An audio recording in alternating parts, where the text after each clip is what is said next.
Yeah. This has nothing to do with it. So you get a different common, that's not an instrument. We get into later also, it's supposed to be Kiddush from Malkum Sudan. When you make Kiddush, you should have something with it. You shouldn't just make Kiddush on Shabbos and run. You should have something, which we'll get into later. I don't want to, I'd rather learn it with the words that, the way they wrote it, which they explain it much clearer. But there are a lot of laws, right. There are a lot of laws involved in that. Being that we're talking about bracha. So getting back to what we're talking here, if anyone remembers, and that is that any one of these brachas that are made where another person is being incorporated into the bracha, and by doing so they are not going to make their own brachas, any bracha, whichever bracha it may be, if that is going to be the full bracha, then it's okay. Then they do not answer Baruch Hu, Baruch Shmo, but rather they just answer Amen, and they have to answer Amen at the end of the bracha. Then they go on either to eat or to drink whatever it is that they're going to have.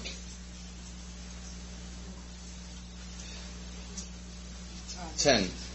It's 9:15. Another 5 minutes or so. I see people are tired. Okay, that will cut here. We must be careful to pronounce the word Amen correctly, not to pronounce the letter Aleph hastily, nor leave the letter Nun unpronounced. We should likewise be careful not to respond Amen before the entire benediction is concluded, for this is termed a hasty Amen. Neither should we wait too long in responding Amen, for this is called an orphaned Amen, but we must respond immediately upon the conclusion of the benediction.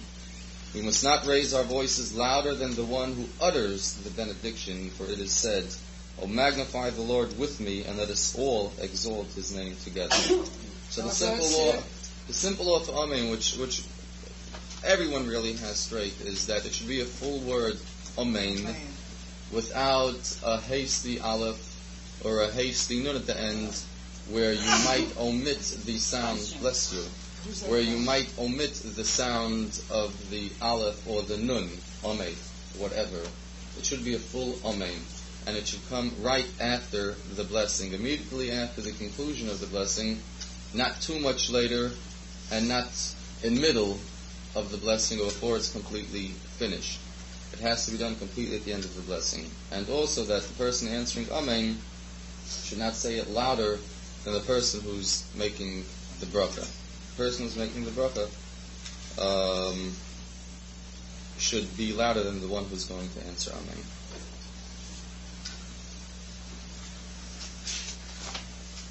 Oh, with this we finished the chapter, so we'll do one more, and we finish that. This is easy understanding. We must not respond Amen to our own benedictions. In other words, when you make a bracha yourself, you don't answer Amen to your own bracha. Except in grace after meals, when we conclude Bonei Yerushalayim, the builder of Jerusalem, Bonei Rachim Yerushalayim, Amen. Then you answer your own Amen. It's in the city, you don't have to memorize that. But for any other blessing that you make yourself, if you make your own Hamotzi, your own blessing of the Torah, your own blessing, you don't answer Amen on your own. Even if we finish a benediction together with the Chazan, we need not respond Amen. But if we are uttering one benediction and the Chazan another, and we conclude them at the same time, we must respond Amen to the Chazan's benediction. Right? Understandable, right? We must respond Amen upon concluding together with the Chazan the benedictions Yishtabach, let him be praised, which is part of the davening, or Shema Ami Yisrael Lo'ad, he guards his people Israel forever, which is another part. And Hallelujah after Hallel. For many authorities hold that even when we ourselves conclude these benedictions, we say Amen. But we don't go by that. The thing to remember is that after your own blessings, the other ones are specified in the Siddurim. After your own bracha, you do not answer Amen, only after someone else's, except the one intention. Okay.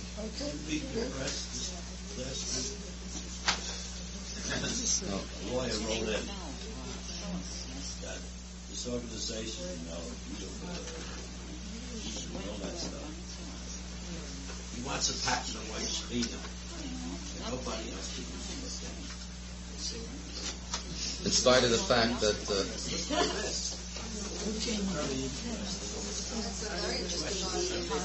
that law was passed, we'd have to take it out of all our... all of them. Please contact me. I'll just be contacted. Sure. Put your name in it. Well, what are you going to do?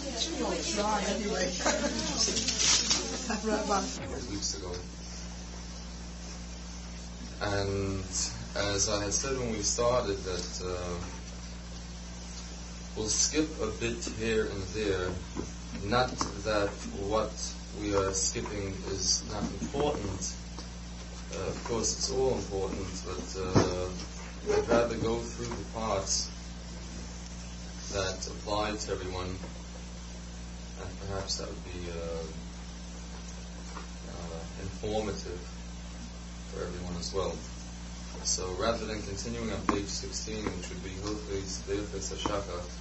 the Morning Benedictions, because one really has to be a bit well versed with the benedictions involved to appreciate these laws. Otherwise we'd just be reading the words. So we'll turn the page to page 17, and we'll continue with chapter 8 on page 17, which is the third paragraph on the page. Now, before we actually go on with this, there was some unfinished business that we left 3 weeks ago. For those who recall, I see several people recall. I remembered.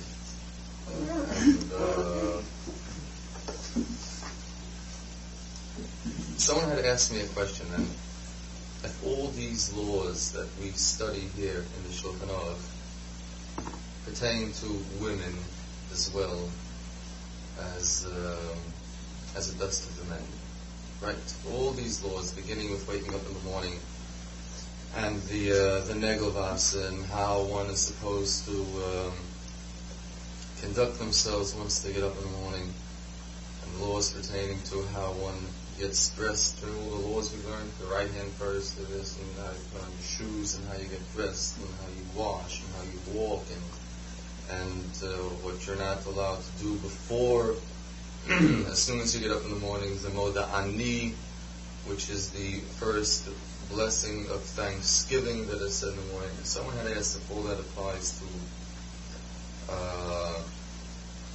females as well as it applies to the males. And I had said that the question is much more involved, rather the answer is much more involved than just giving it a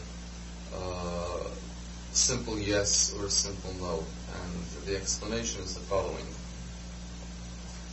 All the laws that we go on to learn apply to women as well as it does to men. Not only the laws, but all the restrictions that we come across applies to the female as it does to the male. But, however, there is a certain concept which talks about the mitzvahs esse shehazman gama, which means a mitzvah, or a set of mitzvahs, which time element is the necessity of the mitzvah. For instance,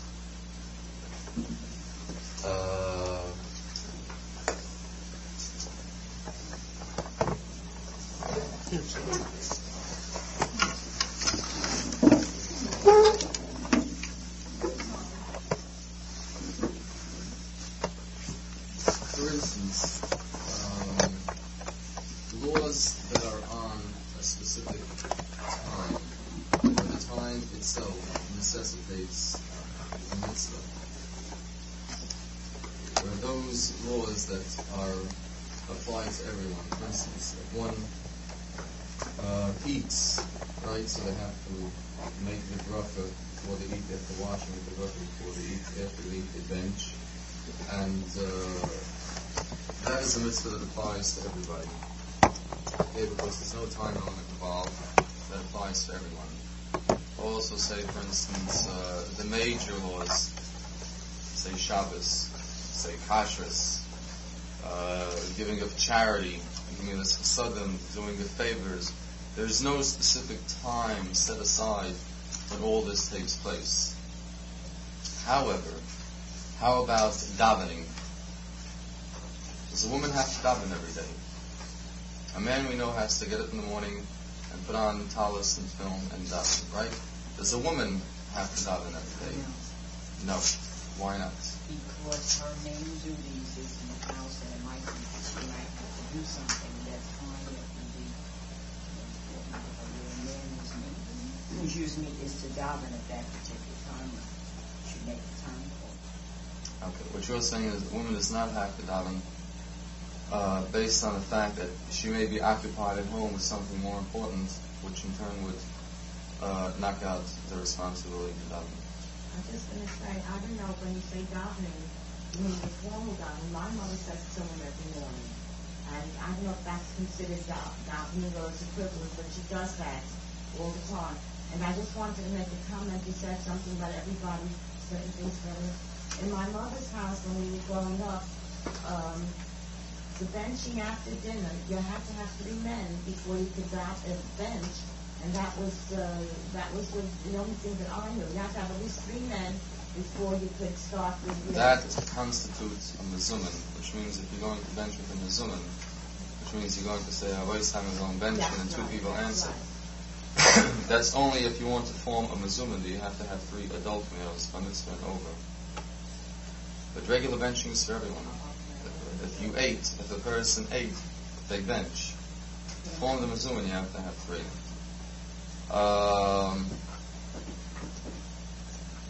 The question we pose is if a woman has to daven in the morning, right? So we have one opinion that a woman does not daven in the morning because it might infringe upon some other that she may have at a particular time. Now, the law specifically states that when the responsibilities were designated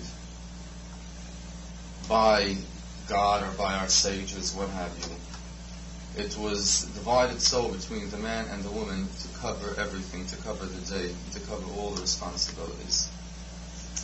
The woman's number one responsibility is to her home. Now, her home does not mean necessarily the laundry room or the kitchen. The home, the way they interpreted, was the number one responsibility was to raising children.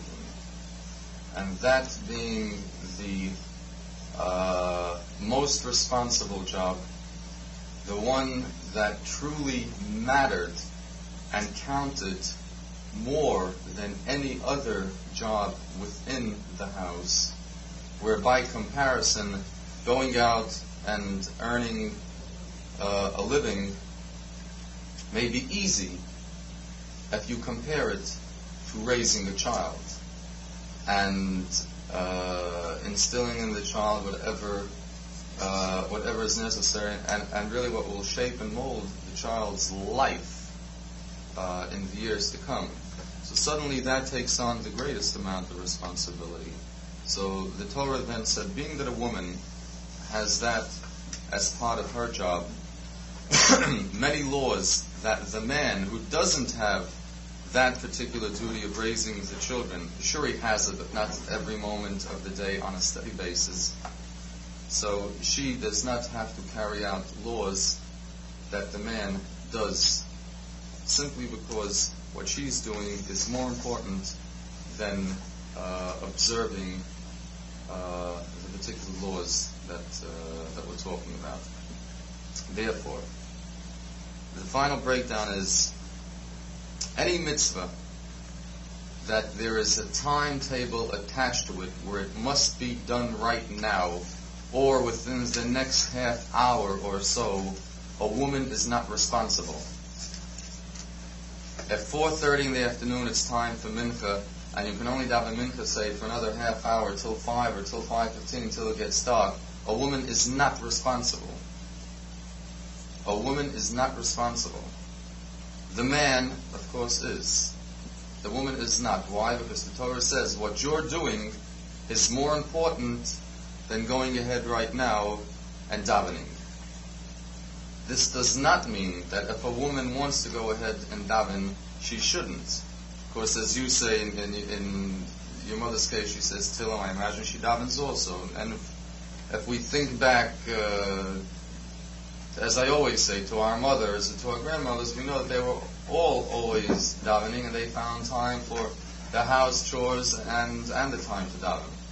Excuse me. But as far as responsibility, the woman is not responsible for anything that has a time limit set upon it. Tell him you could say throughout the day. Any one night. And davening you have to say particular time. Right, specific times. Yeah, well, No, a woman could say the brachas. A woman can get up in the morning. A woman can get up in the morning if she wants, and be here in shul at 7:30, and daven every single morning with the minyan. And she can come down again in the afternoon at 4:30 and daven again minyan ma'ariv, and she can do all these things, and she is credited with mitzvahs on all these things. We're talking right now. 10 men.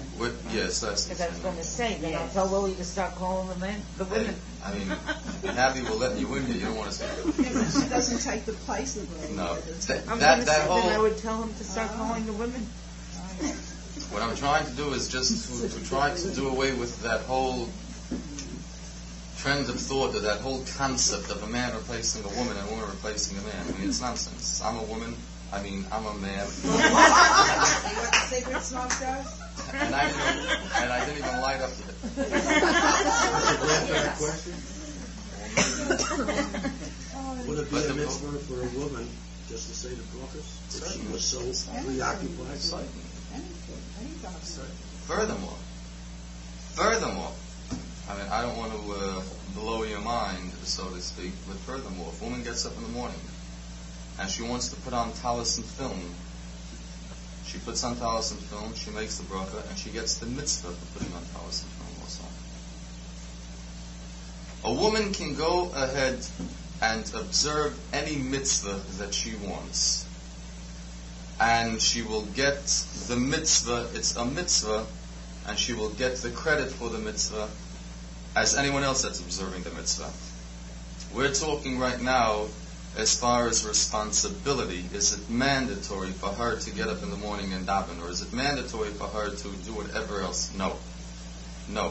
The reason being that the time necessitates the mitzvah. So therefore, what you're doing, you don't have to drop to go ahead and do everything else. But everything else that does not fall into the category of a timed mitzvah, such as everything that we've really learned up until now, which is with getting up in the morning, the negavasa, the this, the brachas, everything that we've learned up until this point. So all this applies to everyone, to male, female, alike. Yep. The lesson, when you light candles, we have a time limit. You have to light candles. That's not in the same category. Not at all. Not at all. They're talking a specific mitzvah that must be done this minute. If I really wanted to listen, you can light candles 12 o'clock Friday afternoon also. You can start your Shabbos. Friday morning, 9 o'clock, you can light candles, and as far as you're concerned, it's Shabbos right now. The person goes ahead Friday morning, 9 o'clock, and they light candles, and they say, I'm making the bracha now, and I'm benching lift, and as far as I'm concerned, it's Shabbos right now. Then for all practical purposes, it's Shabbos right now for you. Go to the whole world. The whole yes, house. but you see. No, for herself. Unless the other people in the house say that for me, it's not Shabbos. Yes, but you see. But the whole house in this accepts era, it. It's Shabbos for the whole house. But for the woman, once And she lights the incidentally- candles, and that incidentally- means all her work has to be finished. Yes. So then it has to That's be, what I'm saying, she it's has Shabbos. to get it done. Right. So the house. or I'm whatever. saying as far as putting the time limit on it, the same thing, though it doesn't pertain to this, is in the reverse. Say it's Shabbos night and it's 5:30 and Shabbos is out.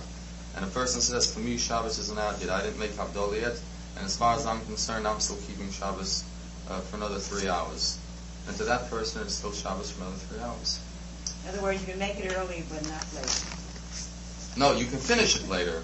No, she No, means you the can't do it. lighting of the candles. No, not to start Shabbos later, no. You can start Shabbos later. Yeah. Once it's nightfall, Right, the but day you can is do it there. That's earlier, it, though. yeah. But you can start Shabbos earlier. As a matter of fact, it's brought down in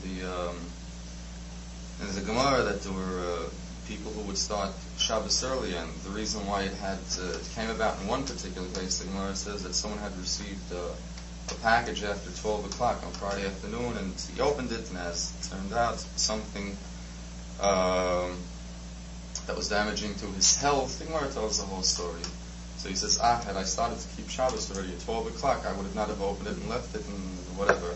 So from then on, he started keeping Shabbos at 12 o'clock. But a lot of people start keeping Shabbos 20 minutes earlier or a half hour earlier just to make sure that, like ushering in the Shabbos.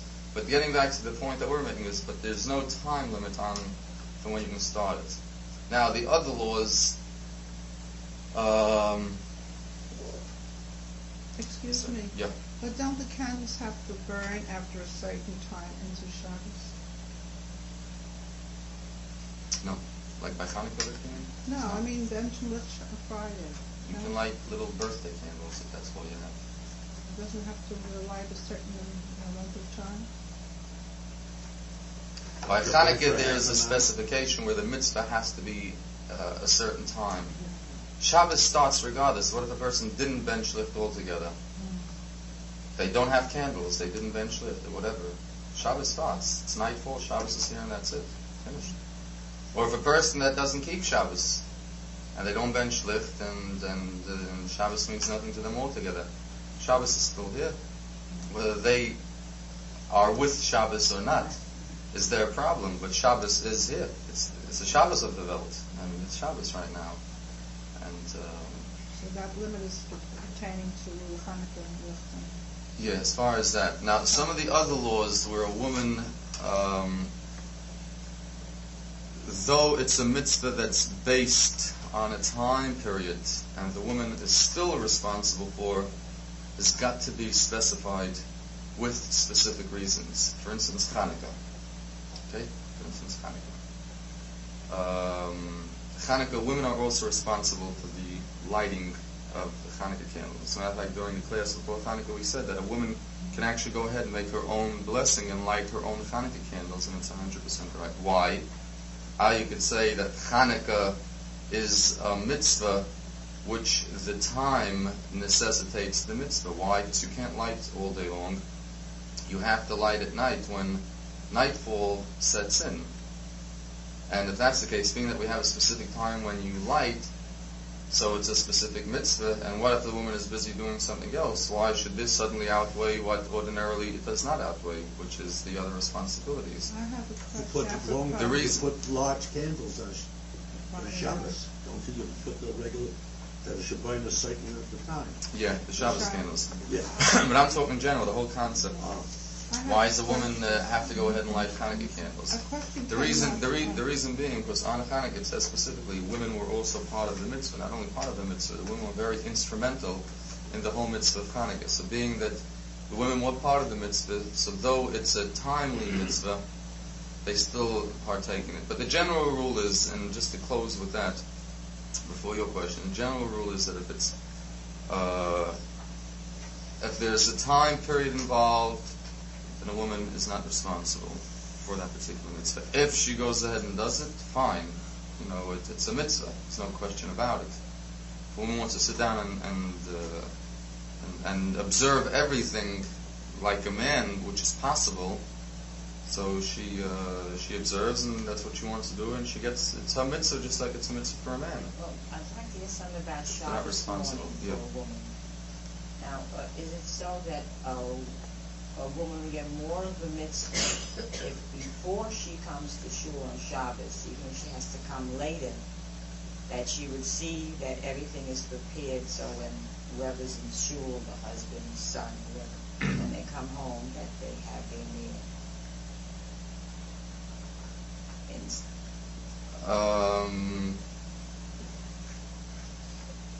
Well, we assume everything's got to be more or less prepared anyway. Well, like Shabbos setting the morning, you table, can't do anything. whatever. So in other words, because I would suppose, but not to the point where they would walk in and miss the rabbi's sermon or something. you start 9 o'clock in the morning. I mean, I suppose, No, because what I heard, in other words, like you said, it goes along, in other words, like you said, all these things a woman can do. right, should do. But the priority really is, but like, for example, if the baby is crying when time to light the candles, do you let the baby cry and light the candles? Pick up the baby. Well, that's what I mean. And see, you have to pick up the baby. Like the baby. A crying baby swings its hands. Put it this way. Get into lips. Put it this way. There are four Shulchan Aruchs. There are four. The Shulchan Aruch that we have, the Code of Jewish Law. There are 4 volumes, and there's an expression in Yiddish that the 5th Shulchan Aruch, which means the 5th Shulchan Aruch, is seichel, is common sense, which means that all the knowledge that a person may have and knowing the laws, but in the ultimate, it's got to be put into a sensible way of applying them and of practicing them, really. So if the baby's crying, it's time to light the candles. Then Light the candle. I don't know, but do something. How long does it take to light the candles? Do The something. baby will cry for It's 5 nothing minutes. unusual for a baby to cry.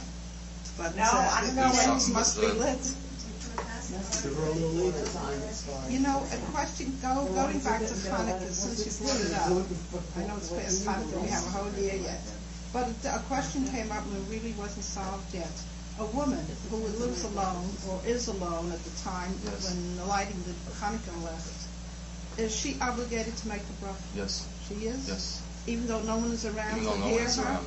That question came up. 100%. You should have asked me then. 100%. A woman makes the bracha on Hanukkah, just as if a man is living alone and Shabbos comes around, he makes the bracha and he lights the Shabbos candles. Yeah, but this is for the Hanukkah one. Yes. She still has to make the bracha. I go on record. I go on You have to whatever. give your Yes. answer. Yes. 100%. The woman makes the bracha and lights Hanukkah candles. On the other hand, if a woman goes into the sukkah to sit down and eat in the sukkah, she does not make the bracha to go into the sukkah, leishev sukkah, the blessing of sitting in the sukkah. She doesn't? Right. So, a woman is basically not responsible for the mitzvah of sukkah. But she could say it, but she's not obligated. Is that it? Right. But on Hanukkah, it's a mitzvah that's given to the woman as the man. It's there. Because we were told that since no one is around to hear the bracha, then it wasn't necessary, or it shouldn't be said. And if no one's around to hear a man's bracha, if a man is by himself and he's saying the I mean, bracha. pertaining to That wasn't Hanukkah. Yeah, I'm saying pertaining to Hanukkah. Pertaining to Hanukkah. The woman makes the bracha. We're talking about the time element in all these different things. Suppose the man has to leave 3 o'clock in the morning before it gets light. And he will have an opportunity, so to speak, to daven there after 1 o'clock plus the Right. which is good stuff. And when does he daven Shabbos? You mean? Yeah, the daven. So he's got to go to work, and by the time he gets to work, he's not going to stop Whatever putting he- on film at work.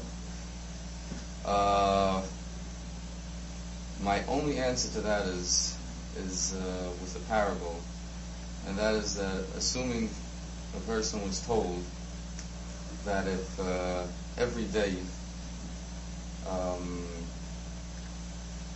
at 7 o'clock you go to this and this place, someone's going to hand you $100 bill. The person will find time to go to this, and he'll come with every excuse in the world to hop out and to run over and pick up $100 bill. So that should be the answer to this also. You manage somehow. The person manages somehow.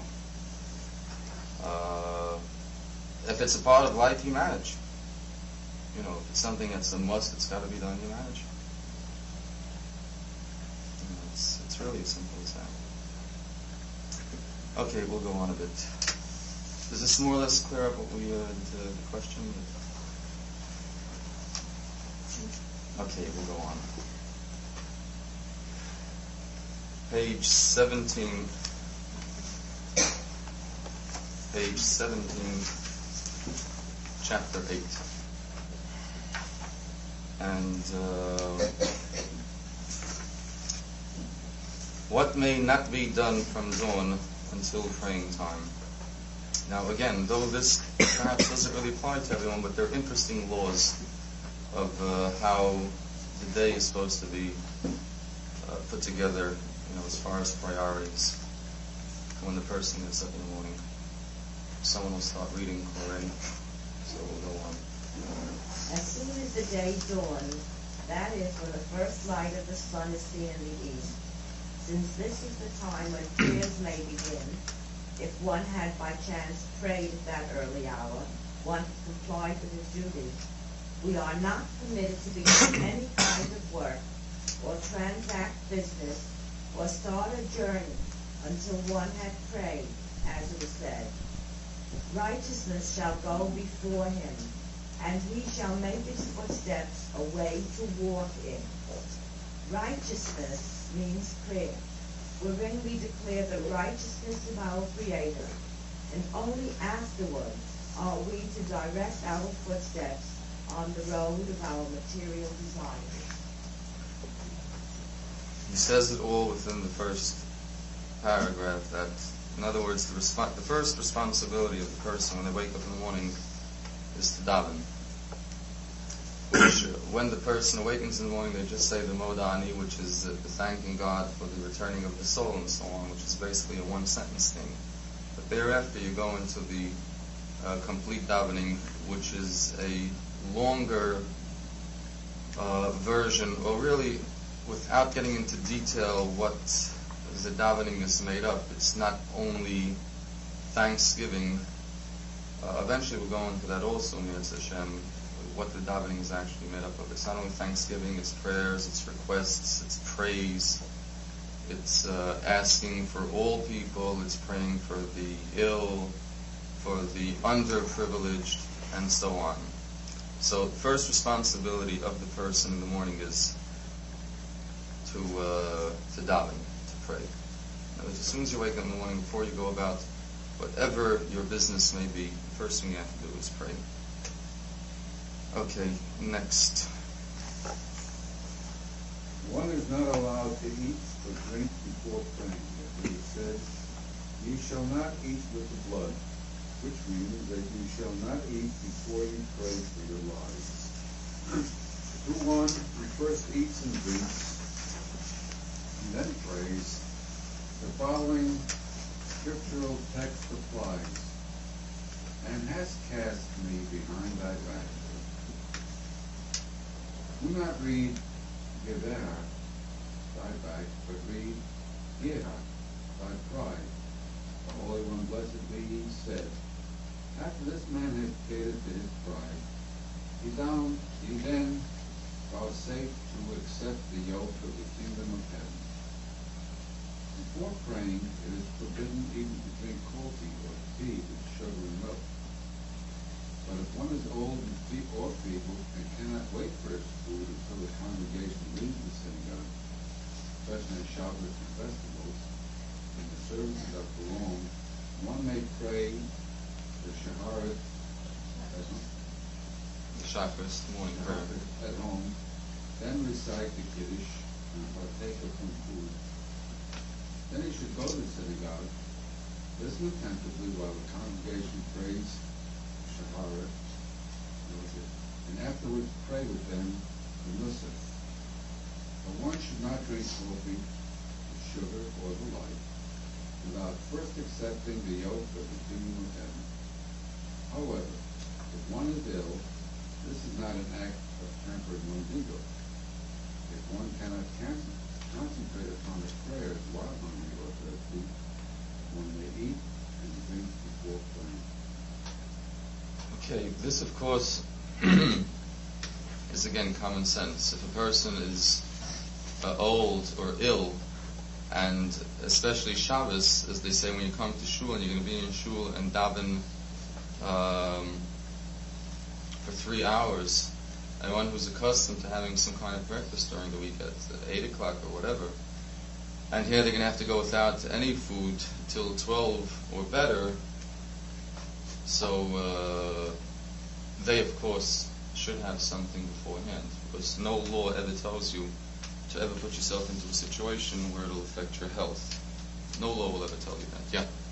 What happens if you're incapacitated in the hospital? Are you forgiven for that? For not davening, if one is ill, put it this way, if one is ill, health comes before all observances. If one is ill and the medicine prescribed is a non-kosher food, which is advantageous for the person health-wise, he must eat it. If one is ill, takes ill, say God forbid, and it's Shabbos, or it's Yom Kippur, you jump into the car and you drive down to the hospital, you call the doctor, or you tend to whatever has to be taken care of. In the face of one's health, all laws fall away. Now, this, of course, when they say ill, a person has to know to themselves what ill. There's ill and there's ill. You know, yeah. Well, even not to the point where God forbid one's life is dependent upon it. Just simply one is ill. The doctor says that you have to eat your meals at a regular time, and your system demands it, and so on, and that's it. Finish. You follow the doctor's orders, and there's no doubt about it. There's no question whatsoever. But they're talking if someone knows that he can go for an hour till, especially the morning davening, where you can go for the 45 minutes without necessarily sitting down to a complete breakfast. So of course you don't sit down and party and then decide to go to shul and daven. Shabbos morning they give you an out. And that is that if you start davening and you feel that you have to eat something, so you wait till after Shabbos. And after you finish Shabbos, so you make Kiddush, you eat whatever you have to eat, again, to carry yourself over, and then you continue after Musaf. But health always comes first. But if the situation is dealing with a healthy person, then you don't eat or drink anything. The reason why they say is without sugar, without milk, is because if you're drinking something without sugar or milk, you're basically drinking hot water. It's not nourishing. Right, it's just water that you're drinking, which is all right. But once it turns into a coffee or it turns into something with milk in it, so it's more of a meal, not in the sense of meal, but it's more delicious and it's more pleasurable. And what they're telling you is that don't go for your own pleasures before you have davened in the morning. Yeah. Well, you answered my question, part 2. Part 1. Part 1 is, we'll go back also according to the woman who doesn't daven in the morning. I mean, every morning during the week.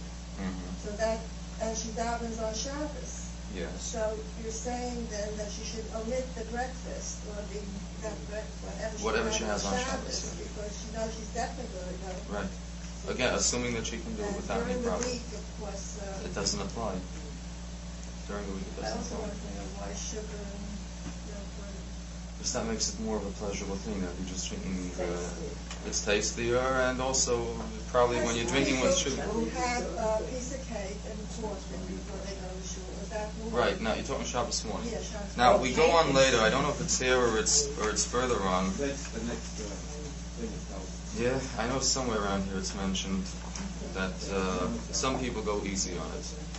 Because having a piece of cake and a coffee or a tea is not really considered a meal, but rather it's just a bit of nourishment to keep you going for 2 or 3 hours. Some people really must have that something in the morning, otherwise they feel dizzy within. Yeah. Okay, so rather than doing it orally, we'll continue reading inside, and that should cover everything. Sometimes a cup of coffee wakes you up, you're not awake. And you'll daven even better. Yeah, but the Hot? coffee And you'll daven would be even the better, same it as the turns out. sugar Yeah. and the the cake would be the same as the sugar and the coffee, though. 3.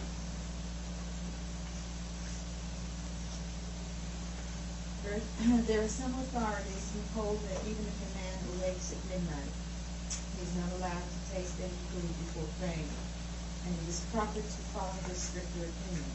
But if he has a weak heart, he may partake of food and drink to fortify himself for the divine command. Right, but we all consider ourselves with weak hearts, so therefore it makes it a bit easier for us. I think we can read later here, or I learned it elsewhere, that some people, well, if we're going to take this literally, that means if someone happens to awaken at 2 o'clock in the morning, right, you can't sleep, you feel like getting up and and having a cup of coffee or a tea and a piece of cake or something, or a sandwich, a midnight snack. So they're telling you that you can. But then again, on the other hand, it's not time for davening yet. I mean, if it's 6 o'clock in the morning, where it's time for davening, and you get up and you decide to make a sandwich or to have an early breakfast, fine. So it would make sense to say that you shouldn't, because being that you have to daven within a half hour, then you're really not supposed to do it. Or if it's 1 o'clock in the morning and it's really more of a midnight snack, then it still belongs to the night before rather than to the next day, where your davening time is not really here yet to say that you're eating before you're davening, so it doesn't apply. You follow what I mean? In other words, a midnight snack is totally alright. Otherwise, every time you're about to eat something, it's always going to be before the next davening. And if that's the case, you'll never be allowed to eat. Because any time you're eating, it's before your next davening. Because you have to daven every morning, so any time you want to eat. So of course, you have to know what's happening. But before you eat, you have to say a bracha anyway, so what does that... One has nothing to do with the other. It doesn't have, okay, that's what No, a bracha has to be made regardless. So. Yes. Why do you mean bracha? What? Before you eat anything, you have to make a blessing. You have a cup of coffee. You have to make a coffee, you make a shakla. If you're eating a piece of cake, it's Torah and Mitzvah. Having a fruit, it's Torah praise. But that talking specifically as far as not eating on the basis that it's time for davening yet, which in fact 1 o'clock in the morning, it's not really time for davening yet. But the bracha has to be made for anything, regardless of. Made throughout the whole day. Yeah, brachas are made for everything. Every occasion. Well, we learned last time around that you have to make 100 brachas a day. So then again, that's not good for the diet, because if you want to fill the 100 brachas, you have to make it up. True, but it's much more pleasurable when it's. Apropos what you said, that if a sick person and the tray would help them, Yeah. that they would be allowed to eat it. So it was like a prescribed. Yes. You have to. Her brother went in the army. He went to his rabbi. Of course, he's a white boy, religious boy. He said, "I'm going in the army, and I naturally will have to eat some meat." Sure. He says, "Well, if you eat meat and has bones, just eat the meat, no substance." It's a parable, like it.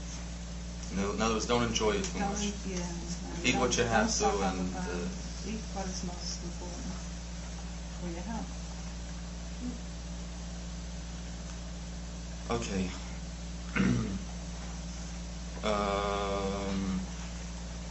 4.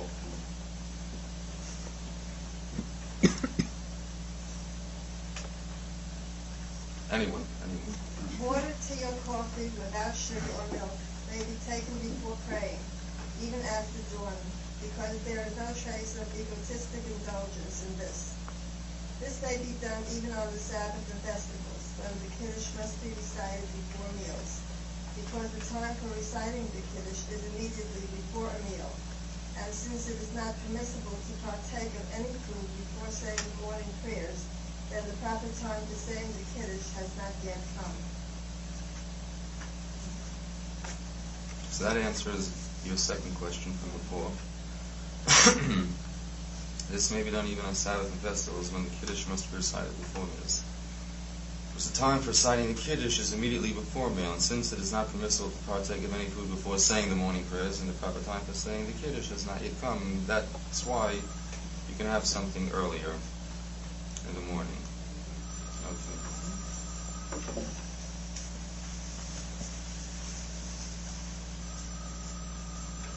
Okay, we'll go on to 5.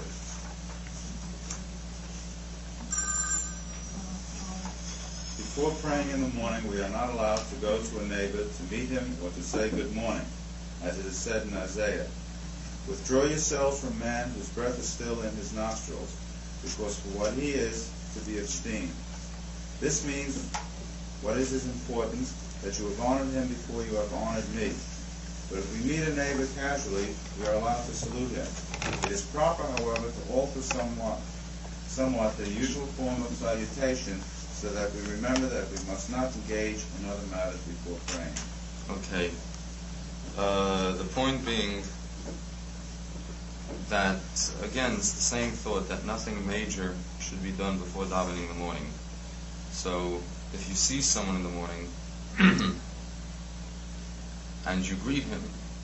So you greet the person, but I guess what he's saying is that you don't go into a long conversation, which you would ordinarily do, simply because, again, you're indulging in something pleasurable to yourself before your davening in the morning. So again, it's the same thought. They're touching on to various different points, but it's basically the same thought that they're making, is that a person should daven first before they go on to do anything else. And the next one is even more interesting. We turn the page 19 on the top of the page. It is forbidden even to begin the study of the Torah after dawn. But if one is accustomed to attend regularly the synagogue service, and there is no likelihood that he will overlook the time, one may begin studying after the rise of dawn. One may also study the Torah together with others before praying, if they will have no chance to study later, because the collective merit of a group is very great. They must take care, however, not to overlook the time set for praying. Very interesting. Whereas ordinarily the study of Torah is considered the number one priority as far as we Jews are concerned, the actual study of Torah is considered the most important thing in the world to us, the study and the knowledge of Torah. However, when the time for praying comes, or the time for davening comes, then even that falls aside, and you close whatever it is that you're studying, and you go on to daven. What they're saying is, don't even begin to study, because chances are you'll get involved, you'll get carried away, and you won't be aware of the fact that it's time for davening right now, and you'll pass the time of davening, which again has a time limit set on it. Unless you're in a situation where there are several people and you're aware of the time, which is usually the case with our type of people. And even if you sit down to study for a half hour or an hour, you still know when it's time for davening, so it's permissible. But if you're one who could sit down and get carried away and totally not know when the time for davening is, better that you shouldn't sit down and even study Torah, so that God forbid you shouldn't miss the time for davening. And this is all teaching us the importance of davening, which what I started out with that question was whether or not a woman is responsible. The answer is no. A woman is not responsible to daven.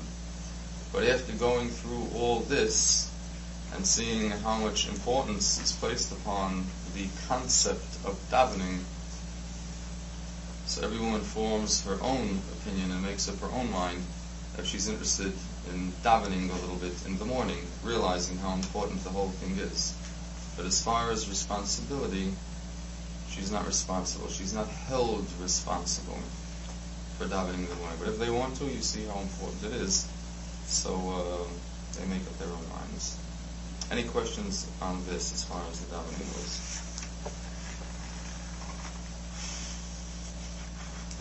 Okay. There's some time yet. The next is the laws of tzitzis, otherwise known as fringes, which can be very uninteresting to some people, because they go into the actual detail of how to make the tzitzis and how to tie them and so on, and being that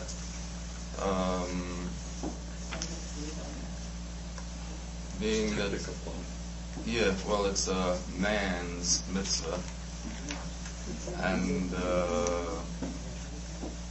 so, not that I don't want to use that expression, I don't want to waste time on it. It's not a waste of time, but the fact is that how many people here want to take a crash course on how to make tzitzis, the actual turning and the wrapping and the counting? So rather than go through that, we'll skip that. Oh. Israel have a machine that does all that. That makes sense. Red. Yeah, this fellow here is has a place that makes building cities and all that. And in fact, they say he's into Kabbalah and all that. and he has, it looks almost like a handmade thing. Almost. And he wants, you know what I mean? Yeah. It's very interesting. Is that permitted? Questionable, very questionable. Some will tell you no, and most probably not. They also have the machine-made parchments for the mezuzahs. Well, now it's been outlawed. Governor Carey signed it into law about a year and a half ago. Yeah, that you are not permitted to sell machine-printed mezuzahs, because being that the law specifically prohibits mezuzahs from being machine-printed. It's got to be handwritten. So Governor Carey, through the pressure brought upon him by the Aguda organization, and he signed the bill at the end, that it's now against the law to sell. I guess they might have been careless as far as the ink was concerned. It's not allowed to be machine. It's got to be handwritten. Yeah, I know, It has to be but by I a said- scribe. If it's handwritten, Also it's mean probably. taken to be kosher. If it's kosher. If it's kosher, no, right. I mean, that's a must. It's got to be handwritten by a scribe, by a sefer. And once even he wrote it, he's got to know what he's writing. It's got to be kosher. You can have a sefer who doesn't know what he's doing, or was careless, missed a letter, missed a word, or a letter is chopped in half. And that was signed into law about a year and a half ago. And they have to be checked. Sure, they have to be checked, like everything else. They dry up. The letters rather can crack, or they spring off the parchment. Just like 7 years or something? Exactly, just like I say with Torah. Is it 7 years? Every 7 years. Yeah. Some do it every 3 years. The Gila took. All those things. And you'll turn to page 34. You'll be on the right page. Oh, you're a quick reader. But Silkas Tefillin, Yeah. again, it's the laws of how to,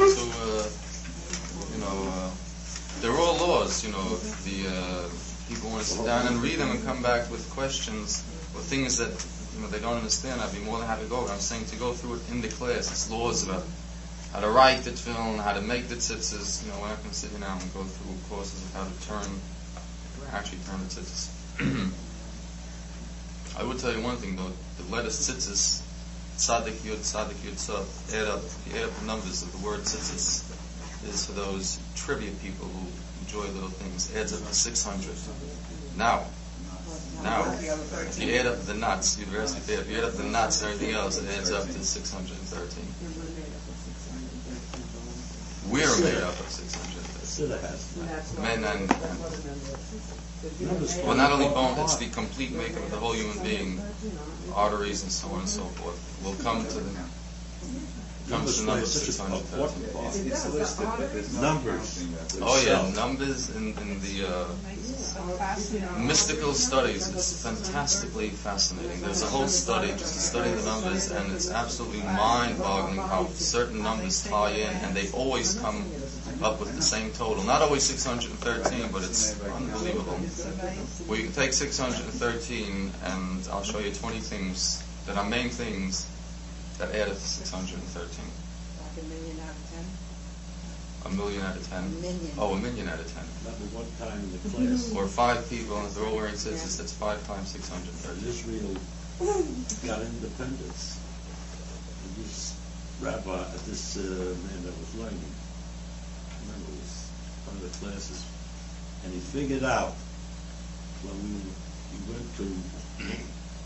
free, we went to Eretz Yisrael, he figured out the year would coincide exactly with the year that they had their independence. Mm-hmm. Numbers, it seems, always it falls in that the numbers play an important part. Also, one of the fruits, I'm sure I mentioned this, one of the fruits that you eat on Rosh Hashanah when you have to make the shachianu are the Chinese apples. Those, Chinese apples. Yes. If you add up the seeds, all the pits, 613. You mean regardless of the size? Regardless of the pits will be that much smaller. 613. And if you don't believe me, that's what. Wasn't that the fruit in the garden? Oh, that's what's mentioned. A lot of things are very interesting, very fascinating. very best. What's that Jewish calendar based on? The creation of the world. Yes. If it has something to do with stars or the years that we have, I don't really want to get off into that. I want to start this, which that's the whole thing, but it's based on the existence of the world, which is 5739 right now, which means as far as we're concerned, the world is in existence 5,739 years. From the day that God created the world. With the beginning of gracious. In the beginning, God created heaven and earth, that being day number 1. Since then, it's 5739 years. And that in itself it's a story. Right. Got to backtrack. Yeah, there's a lot involved with everyone coming up with all of the everything that's been found since then. All the archaeologists have told us that they're millions of years old and so on. But everything at the end, everything makes sense. Everything can be proven. Everything makes sense. It's for the person to be knowledgeable enough and to get into it deep enough to be able to understand it and explain it intelligently. Everything makes sense at the end. One thing I can tell you, we're not wrong. That much I can tell you. And for those who go to the hilt and try to really dig into it, see that everything is Kosher. good choice of words. Right. Everything is kosher. Glatt kosher. No. Okay, mezuzah should be interesting. Page 34, the second paragraph. The mezuzah. Sheila? It is a divine command to affix a mezuzah to every door of the house.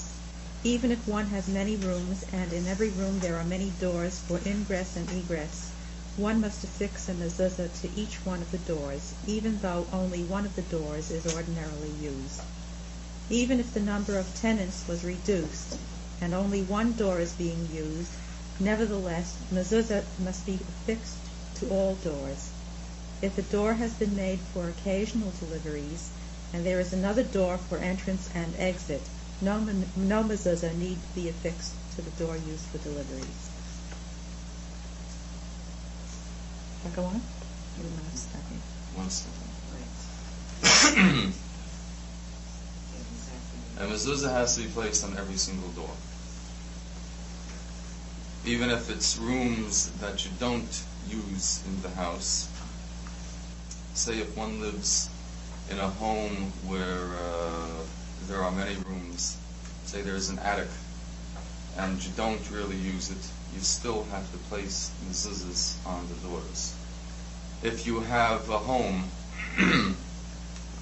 that has, say, and this came up recently in question, that has a back porch, right? Like, I suppose the regular homes that have porches in the front and in the back, sheep's and bay homes, or whatever. You put a mezuzah on the door leading out to your back porch. Though there is no room out there, that in fact is your porch. You still place a mezuzah up there. If you have a downstairs in your house, a basement, right? For those who have homes, if you have a basement, and of course there's a door that leads to your basement, probably through your kitchen or whatever, you place a mezuzah on that door also. What I'm trying to do is stress every single door in your house requires a mezuzah.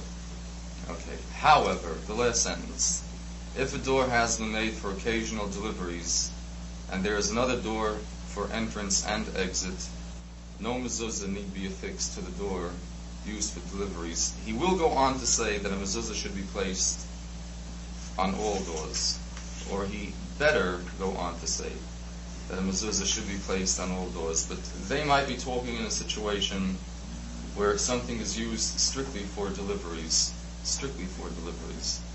So they would say a mezuzah does not have to be placed on it. How about a garage? No, that I'm sure he mentions. Any place where you cannot say a bracha, where you cannot say anything sacred, you don't place a mezuzah either. Or situations that are used strictly. I had brought up a garage. Do you put a mezuzah up on your garage? You don't. You don't, because you don't live there, and it's not really a room. Its purpose is for storage, or to store your car, or whatever it is that you store there. So it's not a room. It's not a living quarters. You don't place a mezuzah there. Yeah. What about different rooms in the shul? Good question. A shul basically does not require mezuzahs at all, because of the Torah's present. And however, it is still customary to place a mezuzah on the shul doors, simply because people are used to seeing mezuzahs on the doors. But actually, halakhically, a mezuzah is not required to be placed in a shul. And that is one of the questions that someone had asked once, trying to stump Moses, Moshe Rabbeinu, when he had his adversaries in the olden days in the desert yet. And if it's possible to believe that a Moses had people who didn't believe in him and who were against him, and they wanted to stump him and to show that even Moses doesn't know everything, and they asked him the whole purpose of putting the mezuzah on, which he goes on to tell us here, is to make the house holy, or to guard the house. Now, what about a house that is holy totally, such as a shul? Do you then require the mezuzah to make it holy if in fact the whole building is holy? And the answer to that is that in fact it does not require a mezuzah. But it's customary to put on a mezuzah because we're used to seeing mezuzahs all over. But in fact you don't need a mezuzah. If a building is going to be demolished, does care have to be taken to make sure all the mezuzahs are removed. If you're moving out of an apartment and you know for a fact that a non-Jew is going to take over the apartment, they're going to tear off the mezuzah and throw it away, you have to take off the mezuzah before you move out. On the other hand, if you know for a fact a Jew is moving in, you have to leave the mezuzah on, because chances are they are not going to put mezuzahs on, so in fact you're doing something for them and they don't even realize it. If it's a Jew, they won't go out of their way to tear it off.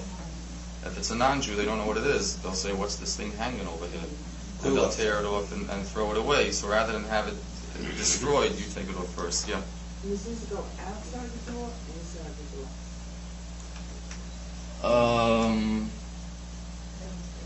Well, it's always on the right-hand side of the door. In other words, at the entrance of the door. If it's coming into this room, it would be on the outside of the door. Outside coming in on the right-hand side. But what happens to the living room? Do you put mezuzah up there too? So, even though there's no door? Do you have... It depends. One second. Who's the rabbi?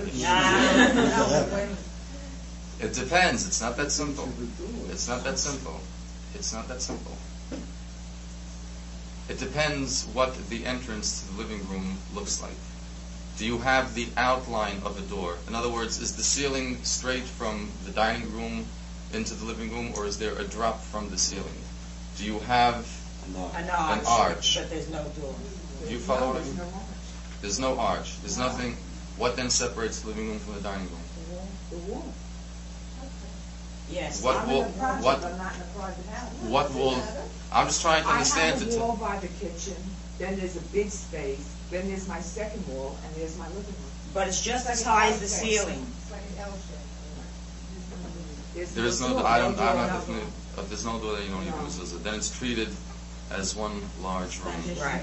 But if there is a separation between one room to the next, such as an archway, or if it's even if it's not a complete archway, but if the ceiling is extended and the walls from either side are extended, where it even has the outline of an archway, then okay, then if it doesn't not, but if yes, it requires a mezuzah. Even if the door that you have leads to nowhere, but if there's a door that leads to that nowhere, that door needs a mezuzah. And you always go by the entrance to the room. In other words, the living room, say you can you can enter the living room from either side. You can go into the living room. On the other hand, when you're leaving your living room, when you're walking back into your dining room or to whatever other room, then suddenly this is the right-hand side. You go to the normal entrance into the room. In other words, if this is the way you go into your, whatever the room it is, it's on that right-hand side that you put the mezuzah. The normal entrance, yeah. But if you have two entrances to the living room, one of which leads to the dining room, two entrances to the dining room, one of which leads to the kitchen, how do you figure which you're leaving and which you're entering? Okay? Yes, If what is the Upon entering the house, right? there's only one way to go into the living room. I Fine. mean, not yeah. The normal way to come into your living room. Okay. That's the but side. from the living room, there's an arch to the dining room. Yes. From the dining room, there's an arch to the kitchen. The kitchen itself has two arches. One leading from the dining room, one leading from the foyer. Now, which is your, how do they say, access, egress, whatever? How do you figure out when you're coming or when you're going? No, where to put the mezuzah. Which will be right away. When do you think we can all come over to your house and take a look and set this? She said they have Well, they're all I built do. that way. They're all these Wait a houses while. are built that way. Your immediate entrance originally would be into the living room, not into the kitchen. No, it's a foyer, Okay. actually, you go. Well, you walk into your living room, right? Yeah, right. When you're walking from your living room, eventually you wind up in the kitchen. No, you want to do the dining room. No, what I'm saying is this. No, what I'm saying is this. We're talking about. What is your normal way of entrance? then hang up all over the place? But the question is, on the right side or on the left side? My major question is not whether it's on the right side. But do they need mezuzahs? No. But if I have two entrances to the kitchen, Yes. which adjoin other rooms, Yes. do both entrances. Are they entrances?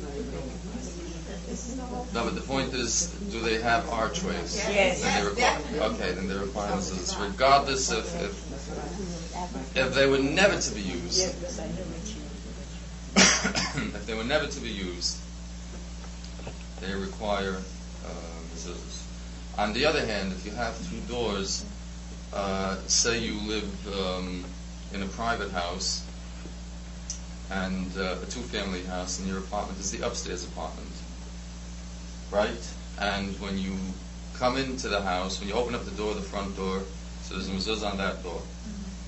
You then walk up a flight of stairs and you open up to the door which leads into your apartment. Another mezuzah on that door.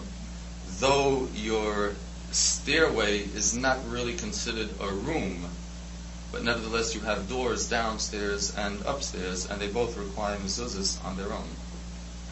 If there's a door that needs a mezuzah, yeah. If it's three doors, the same situation. A door to go in, a door to get to the stairway, and then up the stairway to the door to the entrance of the house. Again, if there's a door to get in, and then another door to get in? Another door. Like a vestibule. Oh, yeah. My old house was like, yes. Three doors. Certainly, yeah. Because you open up your street door, then you go into a little 2x0, then there's another glass door like then you walk upstairs. Furthermore, you would have 19 doors in between there going upstairs, every one of them. It's a lot of mezuzahs, but then again, look at the protection you get. I mean, it's double your pleasure, double your protection, Another question. Let us assume there's one entrance, say, into a room that didn't require for the height of Right. it. And from time to time, you have one of these according Doors. Yeah, that does not make it a legitimate room. No, this you made. that depart because No. it's a temporary No. thing.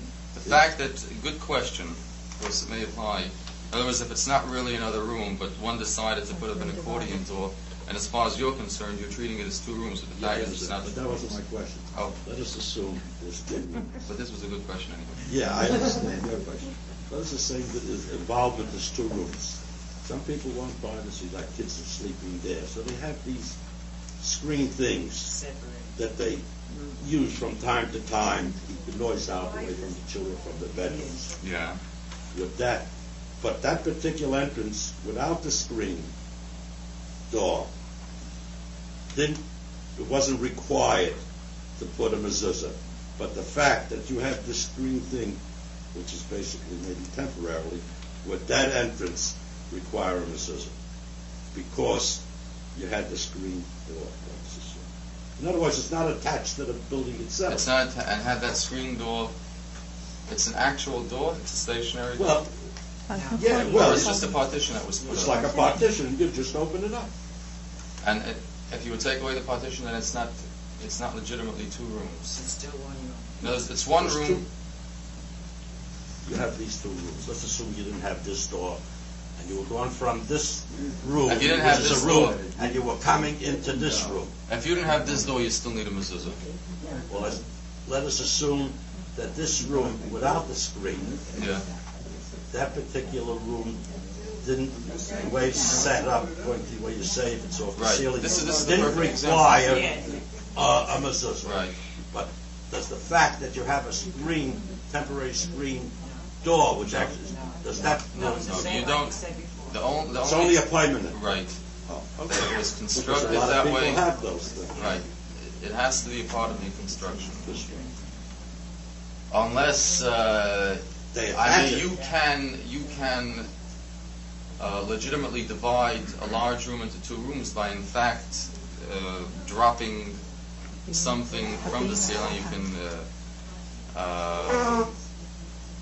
either a wooden type addition to the ceiling or to the walls, where in fact, though it wasn't built that way, but you are making it a permanent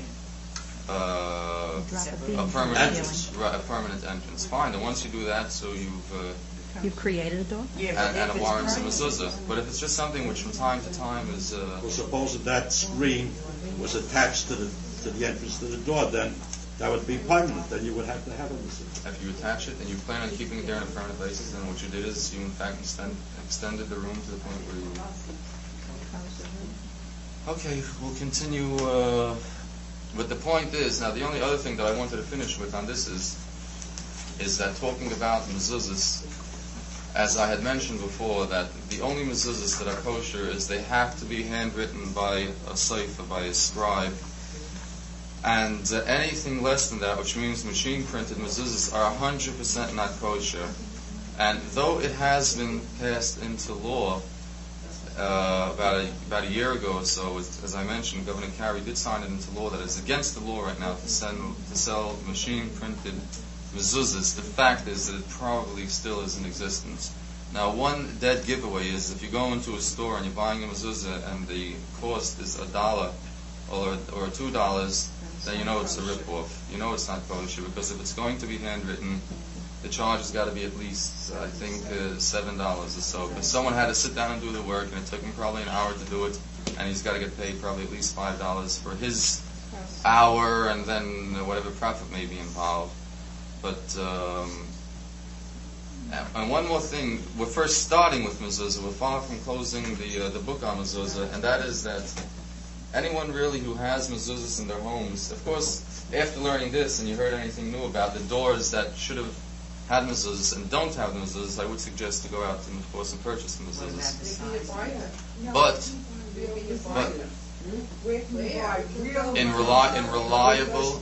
There's a lot of stores around here that sell them for $1. No, that's the way. machine made. No way. Jerry's. I know. These are 20 hours between I and J. That's one store. There are several. There are several Is there stores. specific size? Because I know No, some homes I does see. not have to be any specific size or of the mezuzah or the size of letters, so long that every letter is totally legible and that it has to be kosher. Even the fact that it was written by a scribe doesn't make it kosher. That's the first must. It must be handwritten by a sefer. Thereafter, it's got to be kosher. It's got to How be would a kosher. layman know this? The person. That can also be done. The person who is selling it to you, hopefully enough, is honest enough to sell you a kosher mezuzah. If you go to that particular one that we mentioned, there are 2 or 3 other Hebrew bookstores on Coney Island, but they're all the way down there. Anyone, I think the closest one to here is L and Coney Island Avenue. And A lot of yeshivas.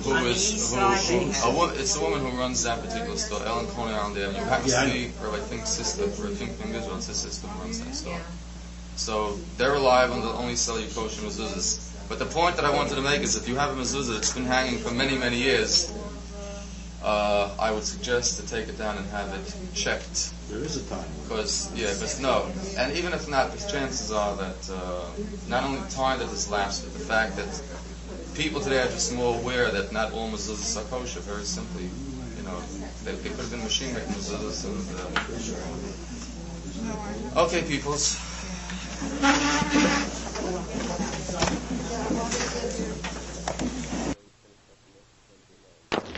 The following was taped January 22nd, 1979, subject of mezuzahs.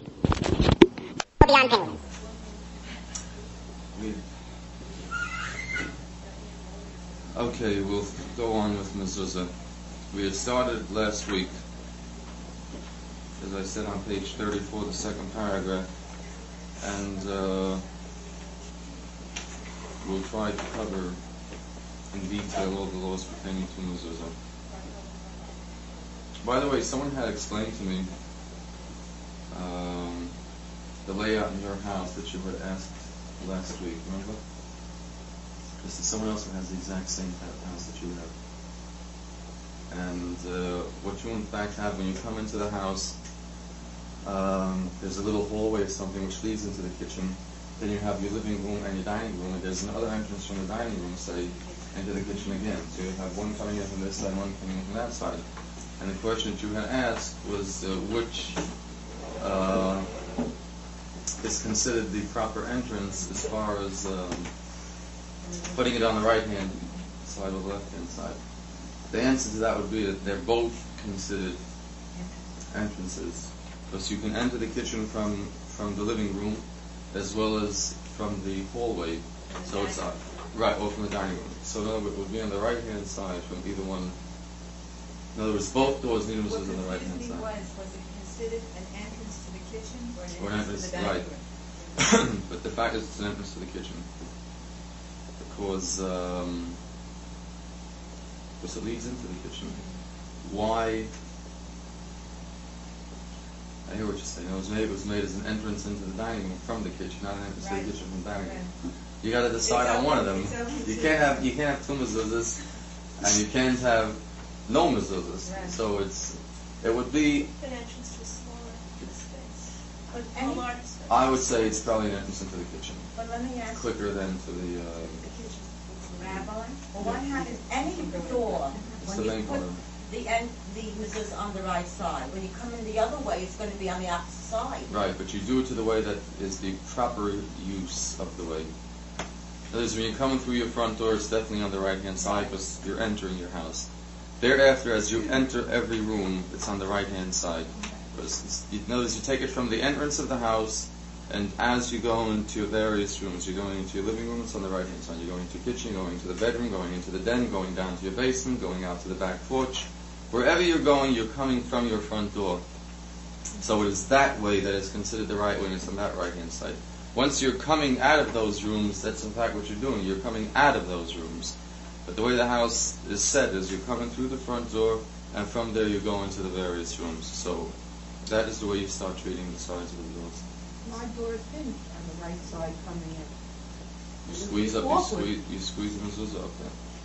It's always been on the left side. When we moved in, it was on the left Your side. front door? Yeah, we just replaced it in the same place. I have to right take it and move it to the other You side. squeeze the mezuzah up there.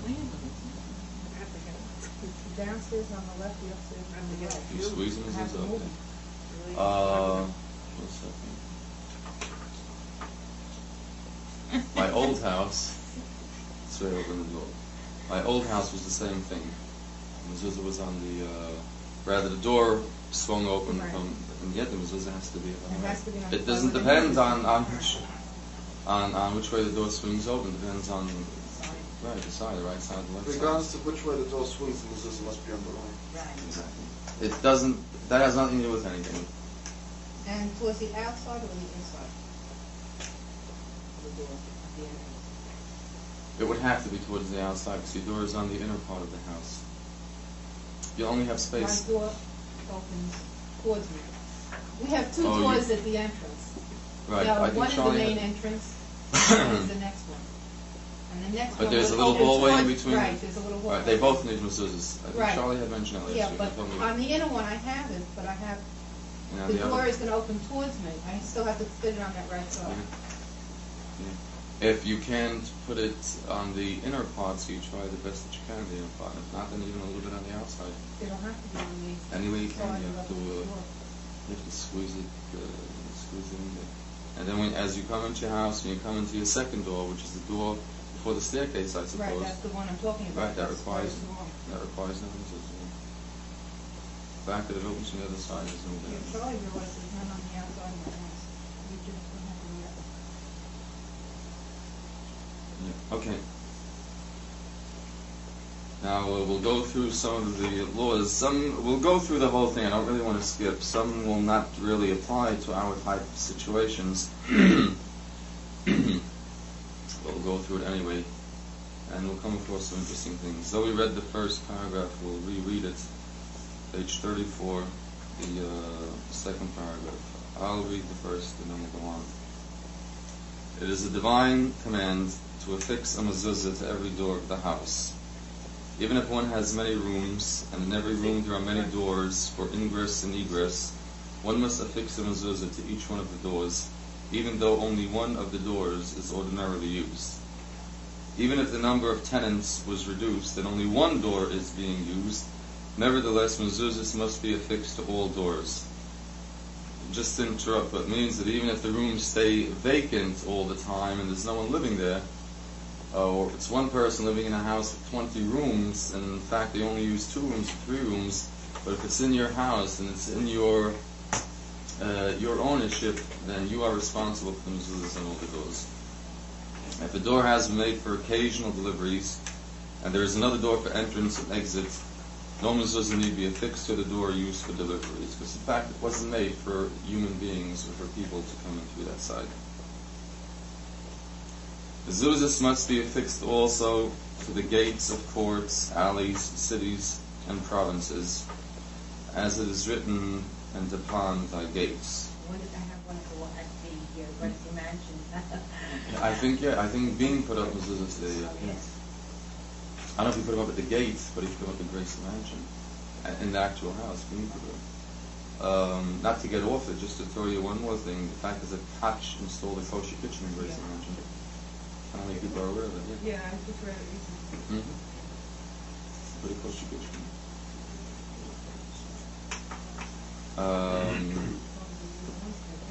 Now, for instance, this particular law is, I'm just throwing in a good word on Koch because everyone's down on him, so a little... Well, they said it was only used once, but when David was there. Yeah? Could be. Could be. Really? That's also true. What does he have down in Greenwich Village? Yeah, he stays at Greenwich Village. He doesn't stay at Gracie Mansion. What's his name?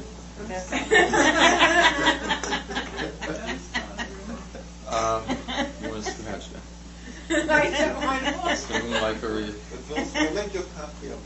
I have my I have ambitions for politics. I just blew it all.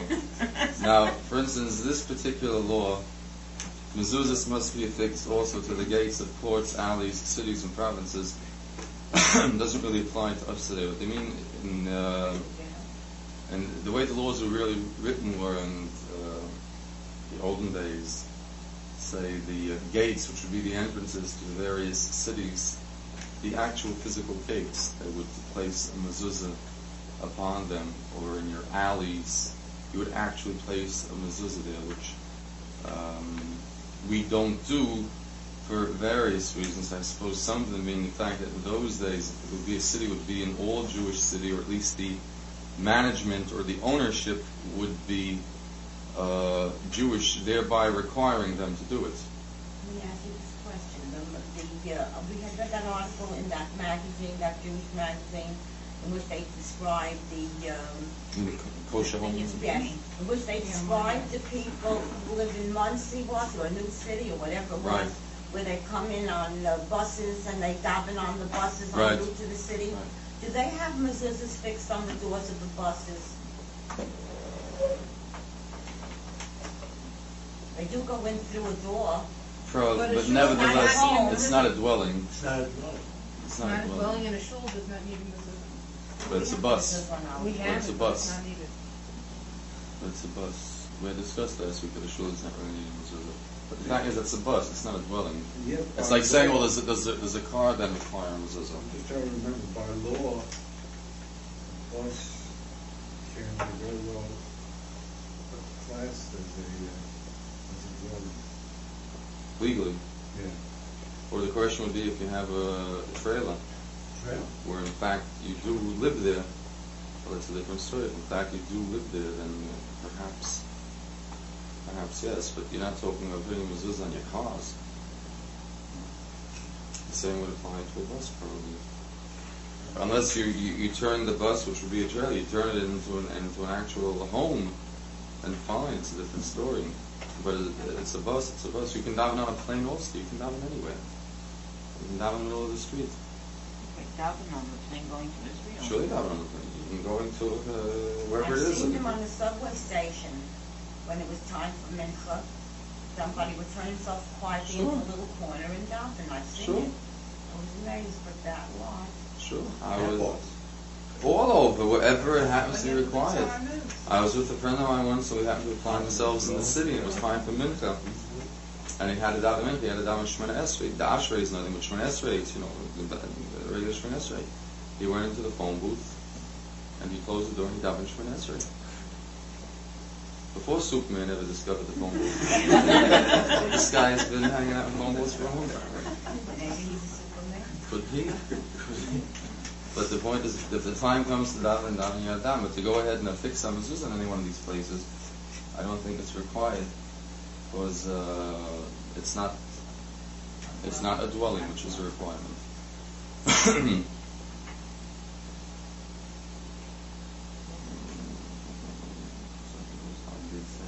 Yeah, it has to be a house. It has to be a dwelling. If it's not a dwelling, then it's not required. So in this case over here, where they say as far as courts, alleys, cities, and provinces, it doesn't apply right now because nothing is under Jewish control to the extent where we would be responsible to put it on. If you have a shtetl or a city where in fact it's all under Jewish control, that would be a different situation where they own the city or they are the management and they are responsible for it. But nowadays it doesn't apply at all. So it's basically the houses, the dwellings that require mezuzah. Okay, paragraph 3, someone will read. The mezuzah must be affixed to the right-hand side as one enters. If it is affixed to the left-hand side, it is invalid. It must be removed and affixed to the right-hand side, and the benediction repeated upon fastening it. As regards the affixing of the mezuzah, it is immaterial whether one is left-handed or right-handed. Right. Which, the reason they throw that in, because there are some laws where being left-handed or right-handed plays a part in how the mezuzah is set up. In this case, it doesn't have anything to do with it. But they are telling you that if a mezuzah has been placed on the left-hand side, it is invalid. It must be removed and affixed to the right-hand side, and the benediction repeated upon fastening it. Whenever you put a mezuzah up, there's a bracha to make, a simple bracha, which is the kavoya mezuzah, which means the same thing. And the bracha ends the kavoya mezuzah, which is affixing the mezuzah, because it's a mitzvah like all the other mitzvahs, and you make a bracha when you do it. So if it's on the left-hand side, it's no good. You have to take it off and put it on the right-hand side. And we'll soon, by tonight, we'll also cover, I think it's on the next page, the exact height that it's got to be. You can't put it in the middle, you can't put it in the bottom, it's got to be the third, the top third of the door. Okay, we'll go on. 4.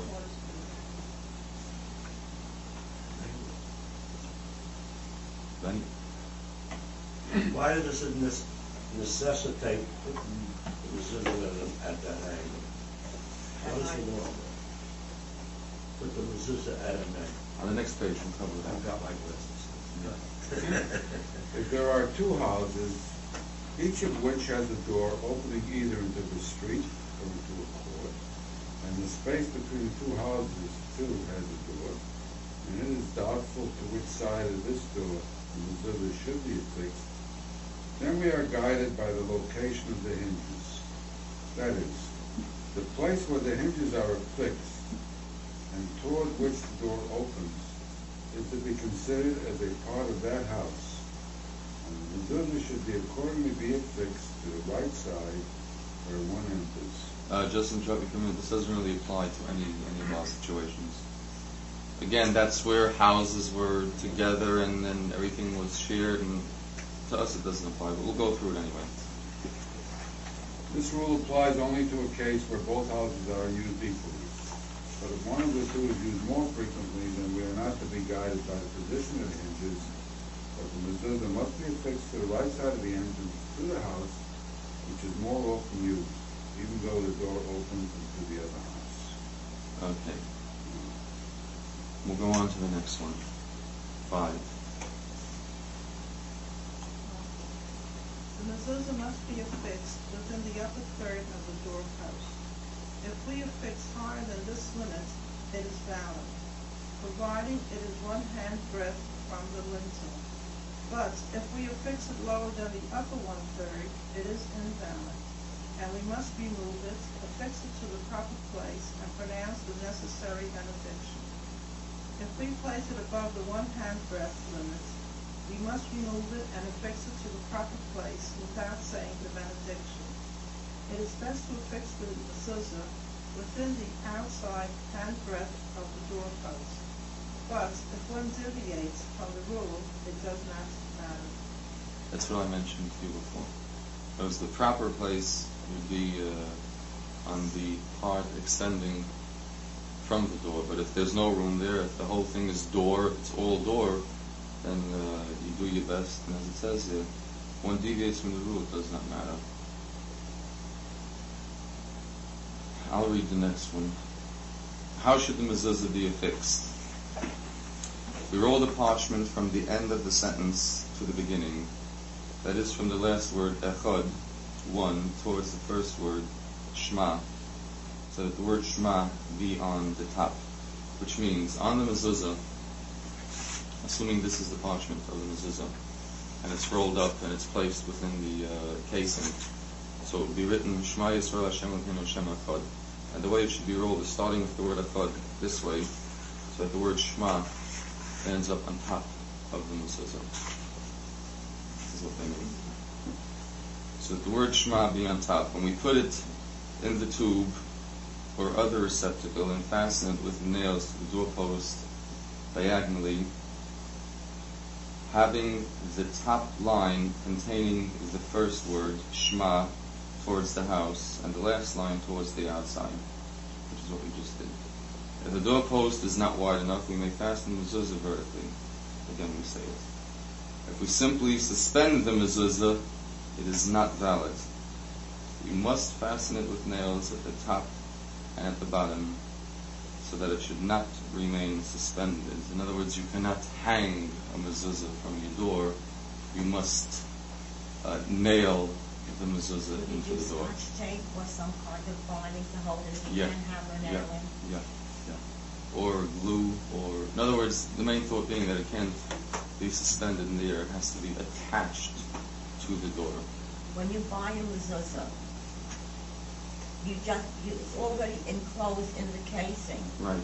How do we know that all these requirements have been fulfilled? Hopefully the person that you're buying it from knows what he's doing, or she knows what she's doing, and it's placed In other words, if the it's right a way. parental place, then you should be...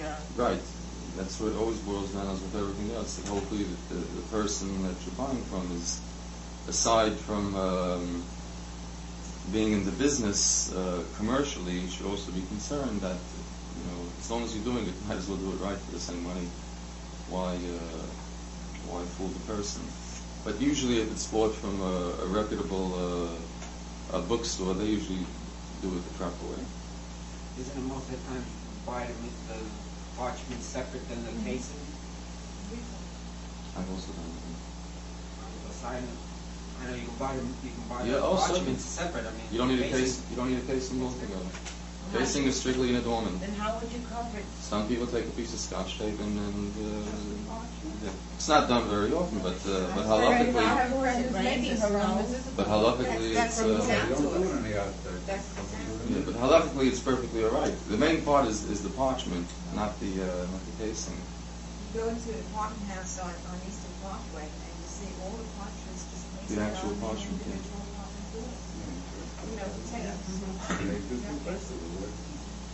Chances are that sitting in a casing it'll last much longer.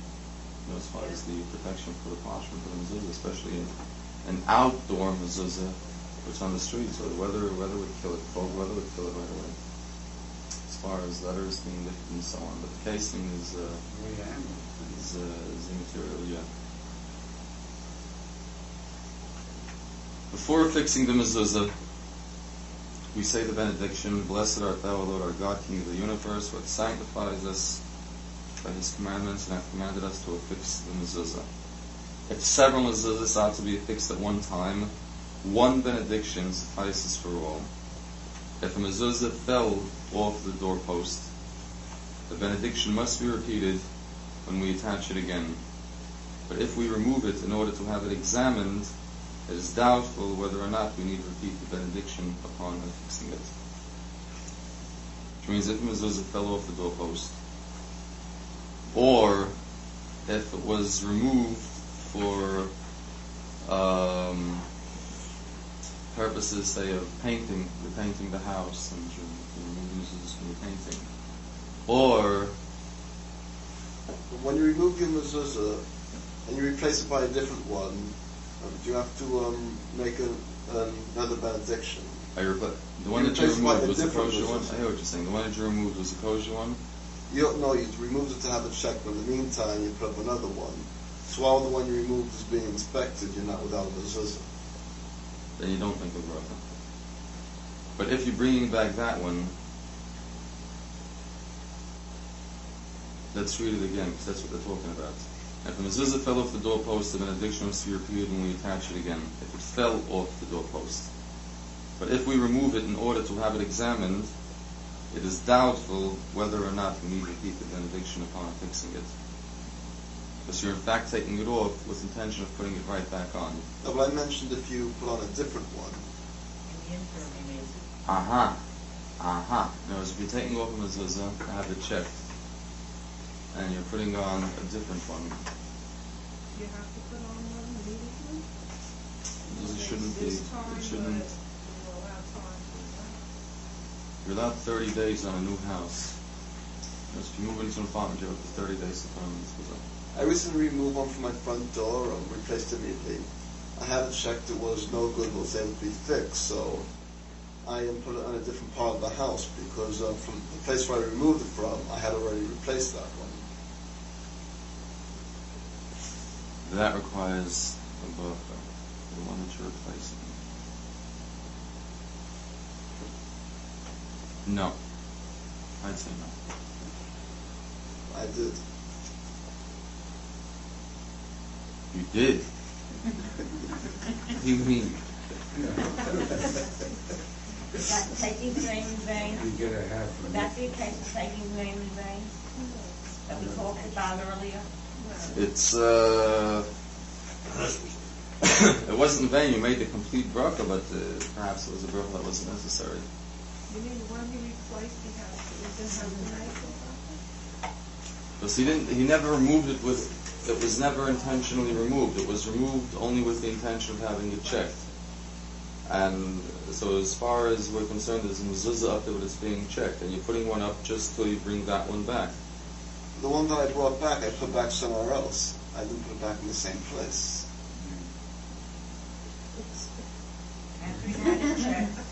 In other words, you took off a mezuzah and you put up another one. I replaced it immediately. But then when I had it fixed and needed some touch-up, I put it in a different part of the house. Then you don't need it. No, you took off a mezuzah, you put up another one. With whatever you did with the one that you took off is irrelevant. You took off a mezuzah, you put up another one, and the second one is still up there. Right. So you don't need a bracha. What's the parchment the same? Was the parchment inside the mezuzah the same when you put it back? No, he took that parchment and put it somewhere else. Oh, then he had to make one? Yeah, well, he had to make one for the new place. In other words, where you put up your new mezuzah. In other words, we took this repaired parchment and you hung it. You follow what's going on? Start again? Good. Yes, I don't. Please.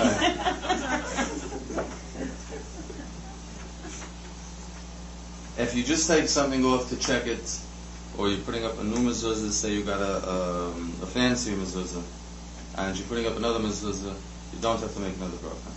Period. Right? If it fell down. Or say you're reworking your door, you're rebuilding your door, you're putting up a new door, and you had to take down a mezuzah to do something, then it requires. But if you're taking off and replacing, so you don't have to make another bracha. When painting, and you're removing the glue and you put it back, you don't have to, because you have intended. You have intentions of putting it back, but in fact you removed it, and that would be treated as if it fell off. In other words, you are reaffixing the mezuzah right now. Even if you put it in the same exact spot? Yeah, you're putting it back. The point is you removed the mezuzah, and you're not to check it or to replace it simply because work was being done. So when you put it back on, it's with the bracha.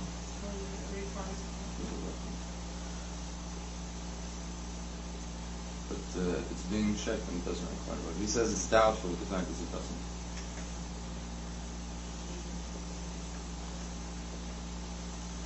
Some courts have a small door by the big gate through which people pass in and out, whereas the big gate is used only occasionally. Since these are two separate entrances, having between them a post 1 handbreadth wide, the mezuzah must be affixed to each. Doesn't really apply to us.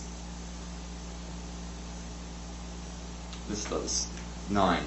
In a place where we suspect that the mezuzah may be stolen, then if possible one should make a groove in the doorpost and place the mezuzah in it. But the groove must not be more than 1 handbreadth deep, because if it is deeper, then the mezuzah is not on the doorpost of thy house, but in the doorpost. And in fact, it's supposed to be on the doorpost, not in the doorpost. One must, however, make some mark to indicate where the mezuzah is placed.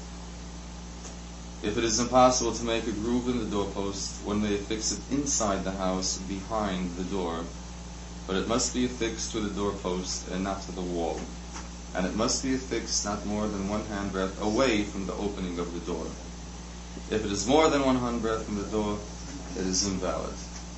In other words, if you're going to hang a mezuzah in a situation where you know that it's going to be stolen or damaged, not necessarily stolen, so you place it within the wall.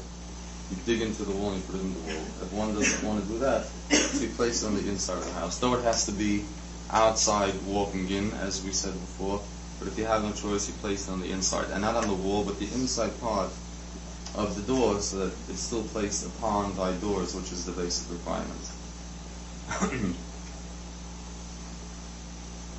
A house requires a mezuzah only when it measures no less than 4 cubits, which is 6 feet square. If it is not square, but it occupies an area of 16 cubits, the same as 4 by 4, as for instance when the house is long and narrow, or it is circular, it requires a mezuzah according to the opinion of some authorities, while others hold it does not require a mezuzah unless it is 4 cubits wide. Again, this doesn't really apply to us, because no house is 6 feet. It's impossible to have a house 6 feet. Rather small. Right. Rather small.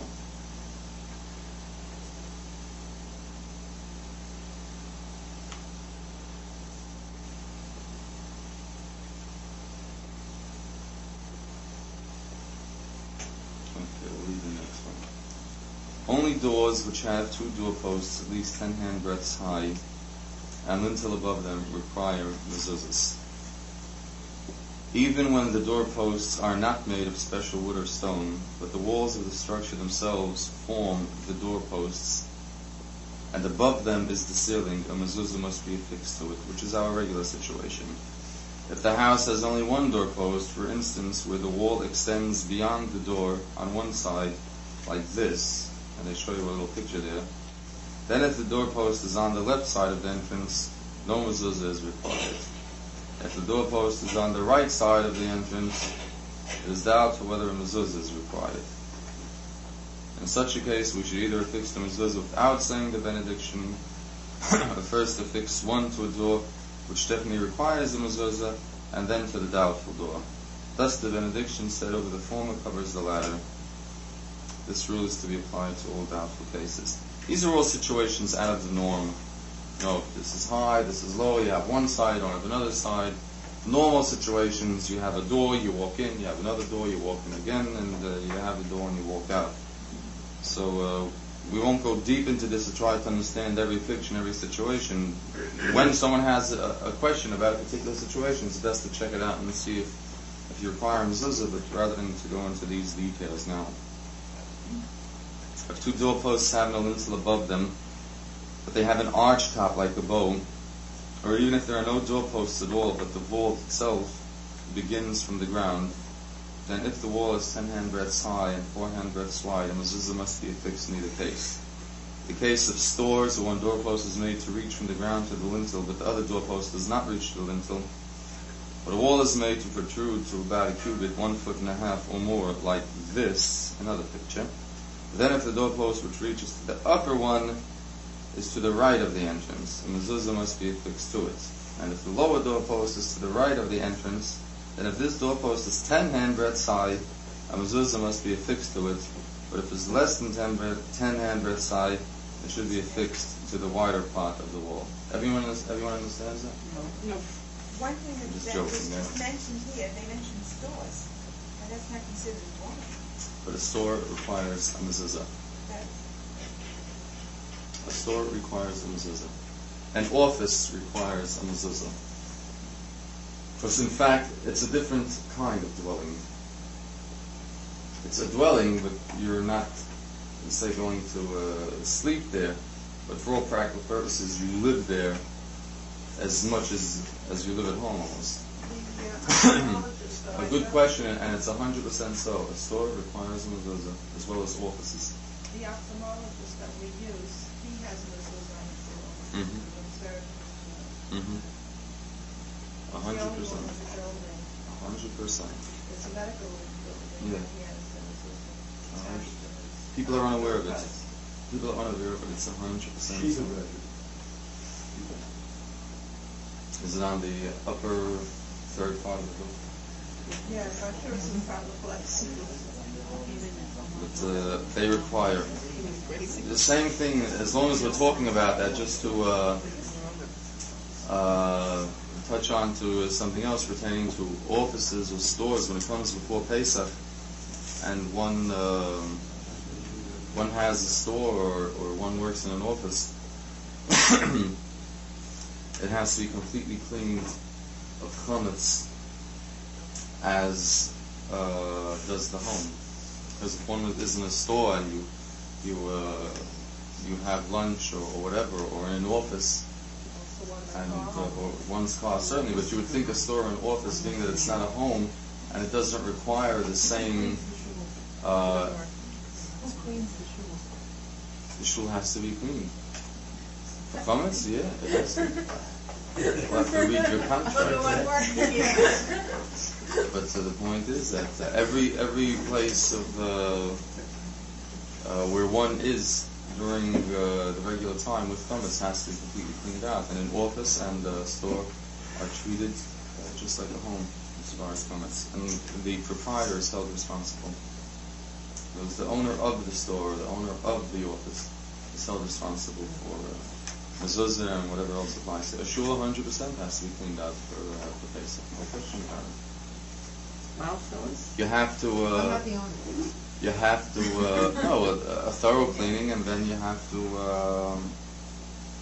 search for chametz. You have to put out 10 pieces of bread in the shul. You have to search for chametz, which I did, but it has to be done properly, 100%. 100%. There are some authorities who hold that if an entrance has no door, it nevertheless requires a mezuzah, which is interesting. And there are others who hold that there must be a door. Therefore, the mezuzah should not be affixed before the door is put in. But one should never fix the mezuzah and put it in the door thereafter.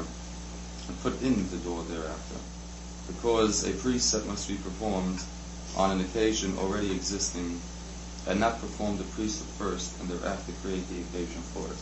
Now this does apply to many situations where it's your a typical entrance to your living room or to your dining room where there is no door, but in fact there is an entrance, which is in most homes. So you have a complete entrance, a complete archway, and there is no door. Now that requires a mezuzah. Though they bring in that some will tell you if there is no door, it does not require a mezuzah, but the final law is that it does require a mezuzah, because in fact you're going from one room to the next room, and it needs a mezuzah.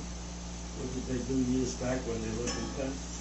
Did they affix them to the end, the flap of the tent?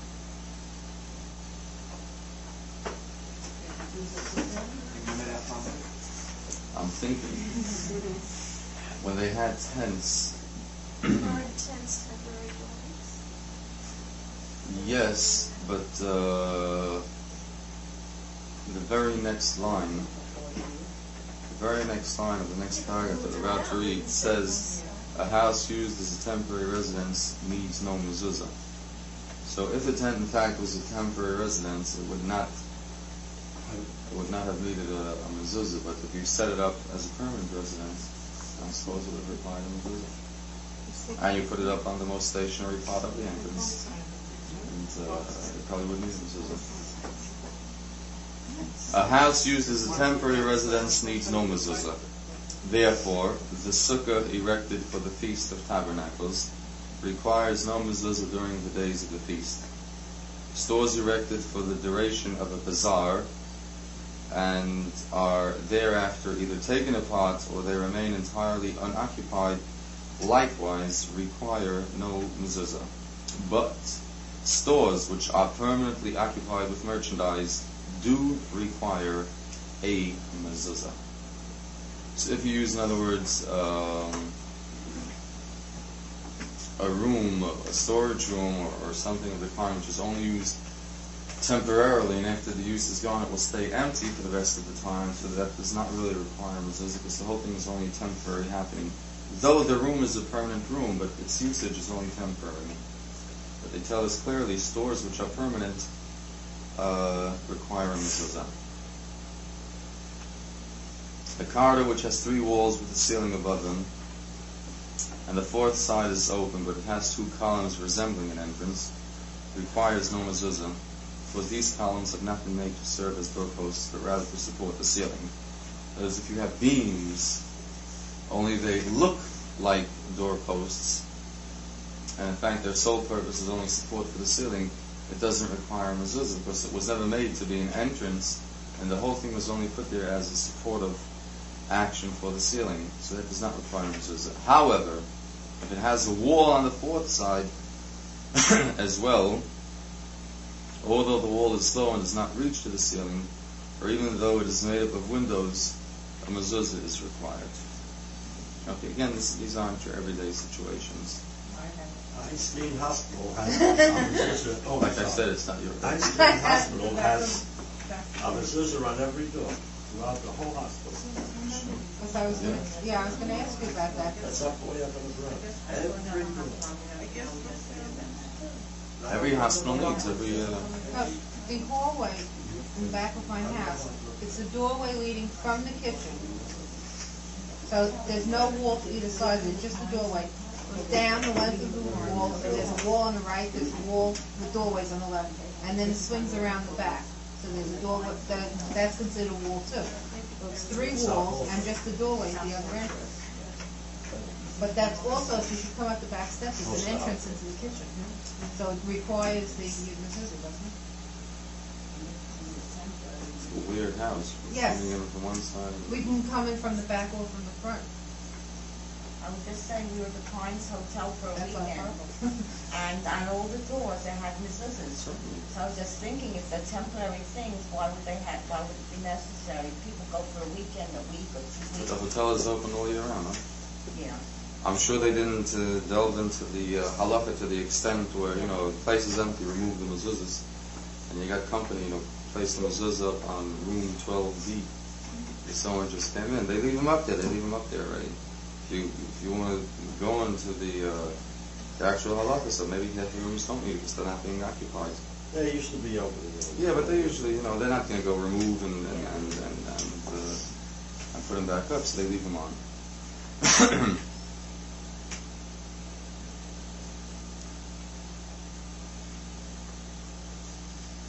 A gatehouse that is a small hut by the gate of a court in which the watchman stays, or a porch used as an entrance to an attic, a garden hut, and a shed require no mezuzah because they are not used as residences. However, if a house requiring a mezuzah opens into any of these structures or into the karda, a mezuzah must be affixed to the door leading from any of these structures into the public thoroughfare, which means the back porch, if you have a back porch. Though there's nothing out there, just the back porch, but if your door leads to it, then it requires a mezuzah. Therefore, the gates, courts, alleys, provinces, and towns require mezuzah, since houses requiring mezuzahs open into them. Even if 10 houses open into one another, and only the inner one requires a mezuzah, mezuzahs must be affixed to the 9 outer ones. As therefore, a gate opening from a garden house into a court does require a mezuzah. Some authorities are of the opinion that a gatehouse and a porch require a mezuzah, even if there is no house opening into them. It is therefore best to affix the mezuzah to such structures without saying the benediction, since we don't know if it really requires it or not, so it's best to put them on without saying the benediction. Bathhouses, canneries, and immersion houses containing pools for ritual purification, which is the mikvah, require no mezuzah, since they are not made for respectable dwellings. However, stables, houses where fowl are raised, barns, straws, and cellars where wine and other beverages are kept, provided they have the required legal size of the house, section 10 above, do require mezuzahs. Some authorities hold that even these are exempt from the mezuzah. It's very conclusive. First they tell you do require mezuzah, then they tell you that some authorities think that they're exempt from mezuzah. So what are you supposed to do? But usually they do require mezuzahs. Right. But there's it's always like that. Whatever the law is, if there's a situation, it's always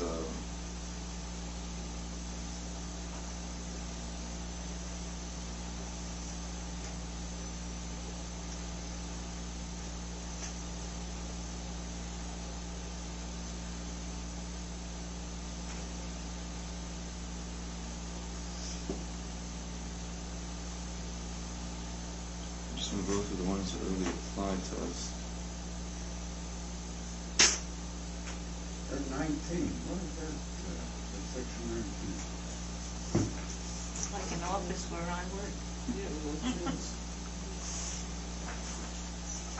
This goes on.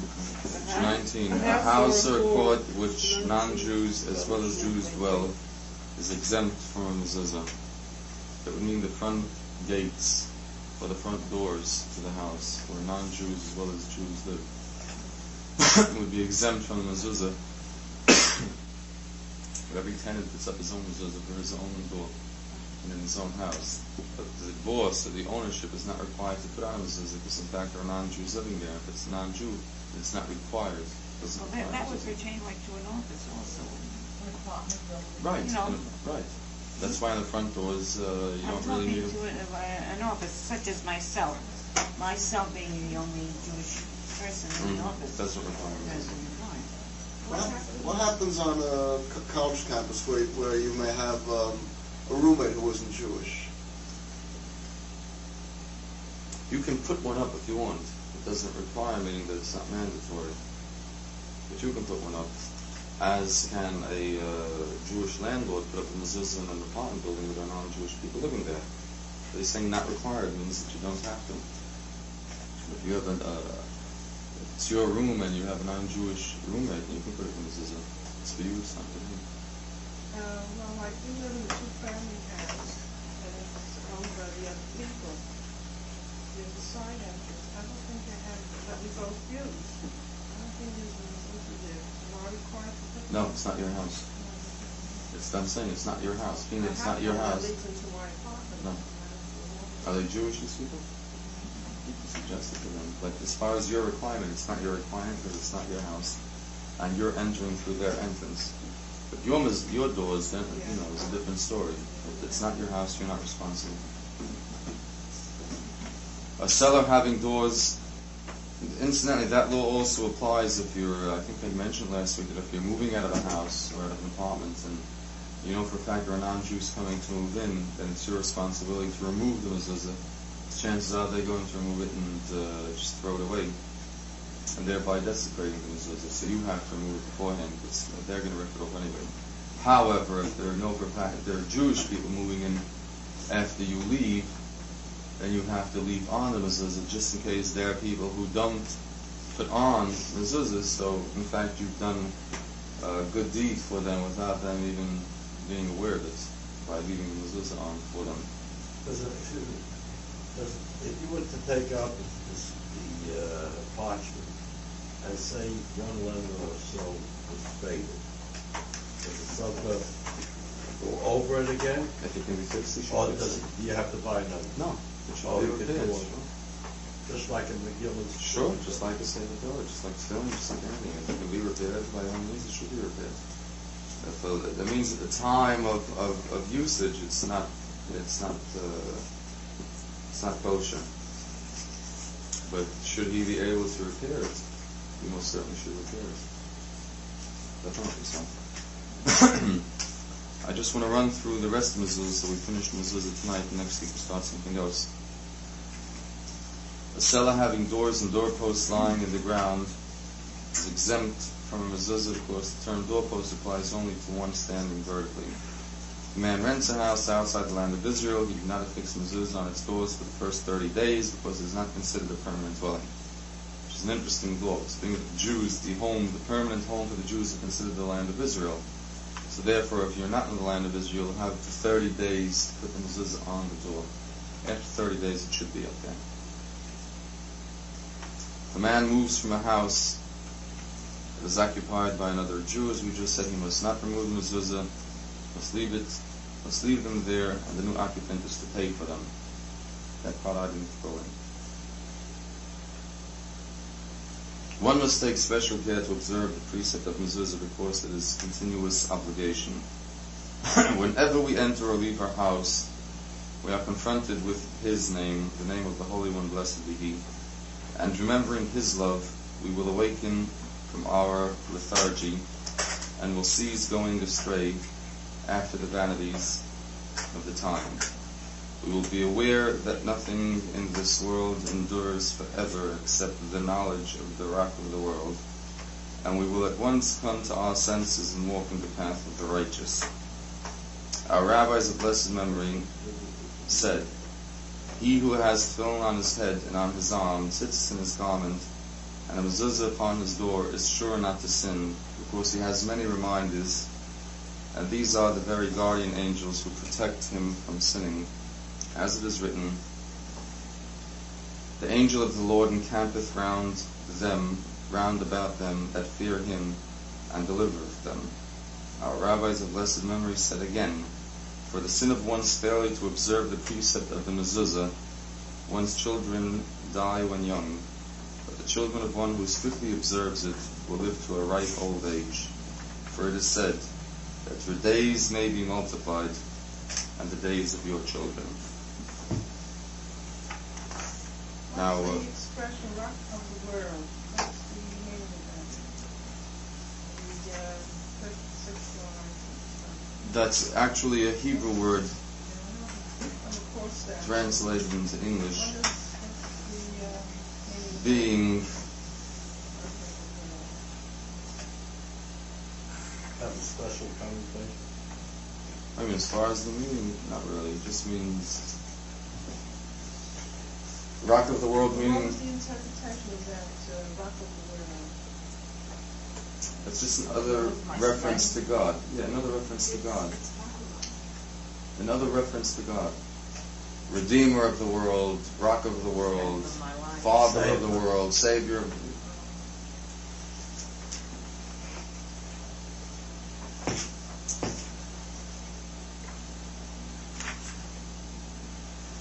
It's just an expression that's used, comes across in davening several times. It's an expression used, right, strength of God and so on. Now, the pasuk or the passage that we had mentioned here, so as always, should not be taken literally, where it says, for the sin of one's failure to observe the precept of mezuzah, that one's children die when young, and if you observe them, they live to a ripe old age. That's a pasuk. That's one of the passages in the Chumash, but of course not to be taken that literally. You know, it's a passage that requires understanding, but not really meant to take it. If someone doesn't, and God, but the children die young. If someone didn't have it, and the children didn't die young, then what does that mean? Or if someone did, and yet their children died young, how did that happen? It's not that type of thing where you can set a definite pattern. Because the purpose of the mezuzah is to remind us of His name, blessed be He, therefore we should kiss the mezuzah upon leaving the house and upon entering it. But we are not allowed to put our hand upon the mezuzah proper. We must therefore cover the name with glass, or any other placing. Upon leaving the house and placing our hand on the mezuzah, we say, the Lord is my keeper, the Lord is my shade. Upon my right hand, the Lord shall preserve my going out and my coming in from this time forth and forever. Which most people, of course, don't say. You just kiss the mezuzah. And that is where the reason for putting the covering on the mezuzah came. It's being that you're putting your hand on it, you're not really supposed to touch the actual mezuzah. So you put a little covering on it, you're in fact touching the covering. The mezuzah of a private dwelling should be examined twice in 7 years. But that of a public building should be examined only twice in a jubilee, which is 50 years. But at home it should be examined twice every 7 years, which means every 3.5 years approximately. And with this we complete the laws of mezuzah, which most people really know and observe. It's not one of the unobserved mitzvahs. And next week in Mitzvah Hashem we'll go into something else. Though I knew mezuzah was not going to be that super exciting, but it's one of the things that I wanted to cover because there are some interesting points there as well. It's interesting because the questions could come up. Yeah. Anytime a question really comes up that's not covered, it should be asked. That's all. I have a question.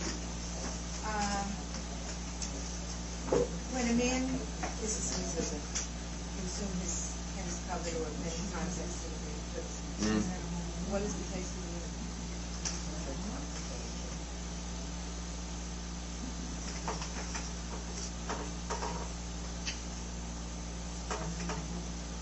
Not necessarily.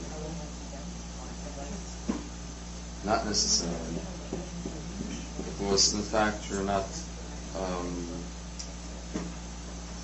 uttering any blessings. You're not saying anything. You're really just touching the it. And not necessarily. My granddaughter put my great granddaughter. She's 2 years old. She made it low. Low. One at a time. Oh, she has 2. That's double your double protection. Okay. The one that was written there about the cellar, does that go for a basement entrance to the house? That it does not require a mezuzah? Basement does require a mezuzah. It does. Basement. Our type basements that we have requires mezuzah, 100%. The one that has the cellar where you can fly around. Right, that's why I said a lot of these laws we don't really relate to, but we don't really Okay, everybody, listen, I have tickets already for the year. January 18th. February 18th. So my wife is last. There's a February flyer. 18th, we go to, this lawn, it's a nice detail. Yes, I got it. Very good, thank you. February? I just bought it, I got those. I bought them last year. I may get another one. I mean, you're asking, assuming he hasn't read it yet, or oh, in general. In general, I mean, as far as that part I didn't throw in.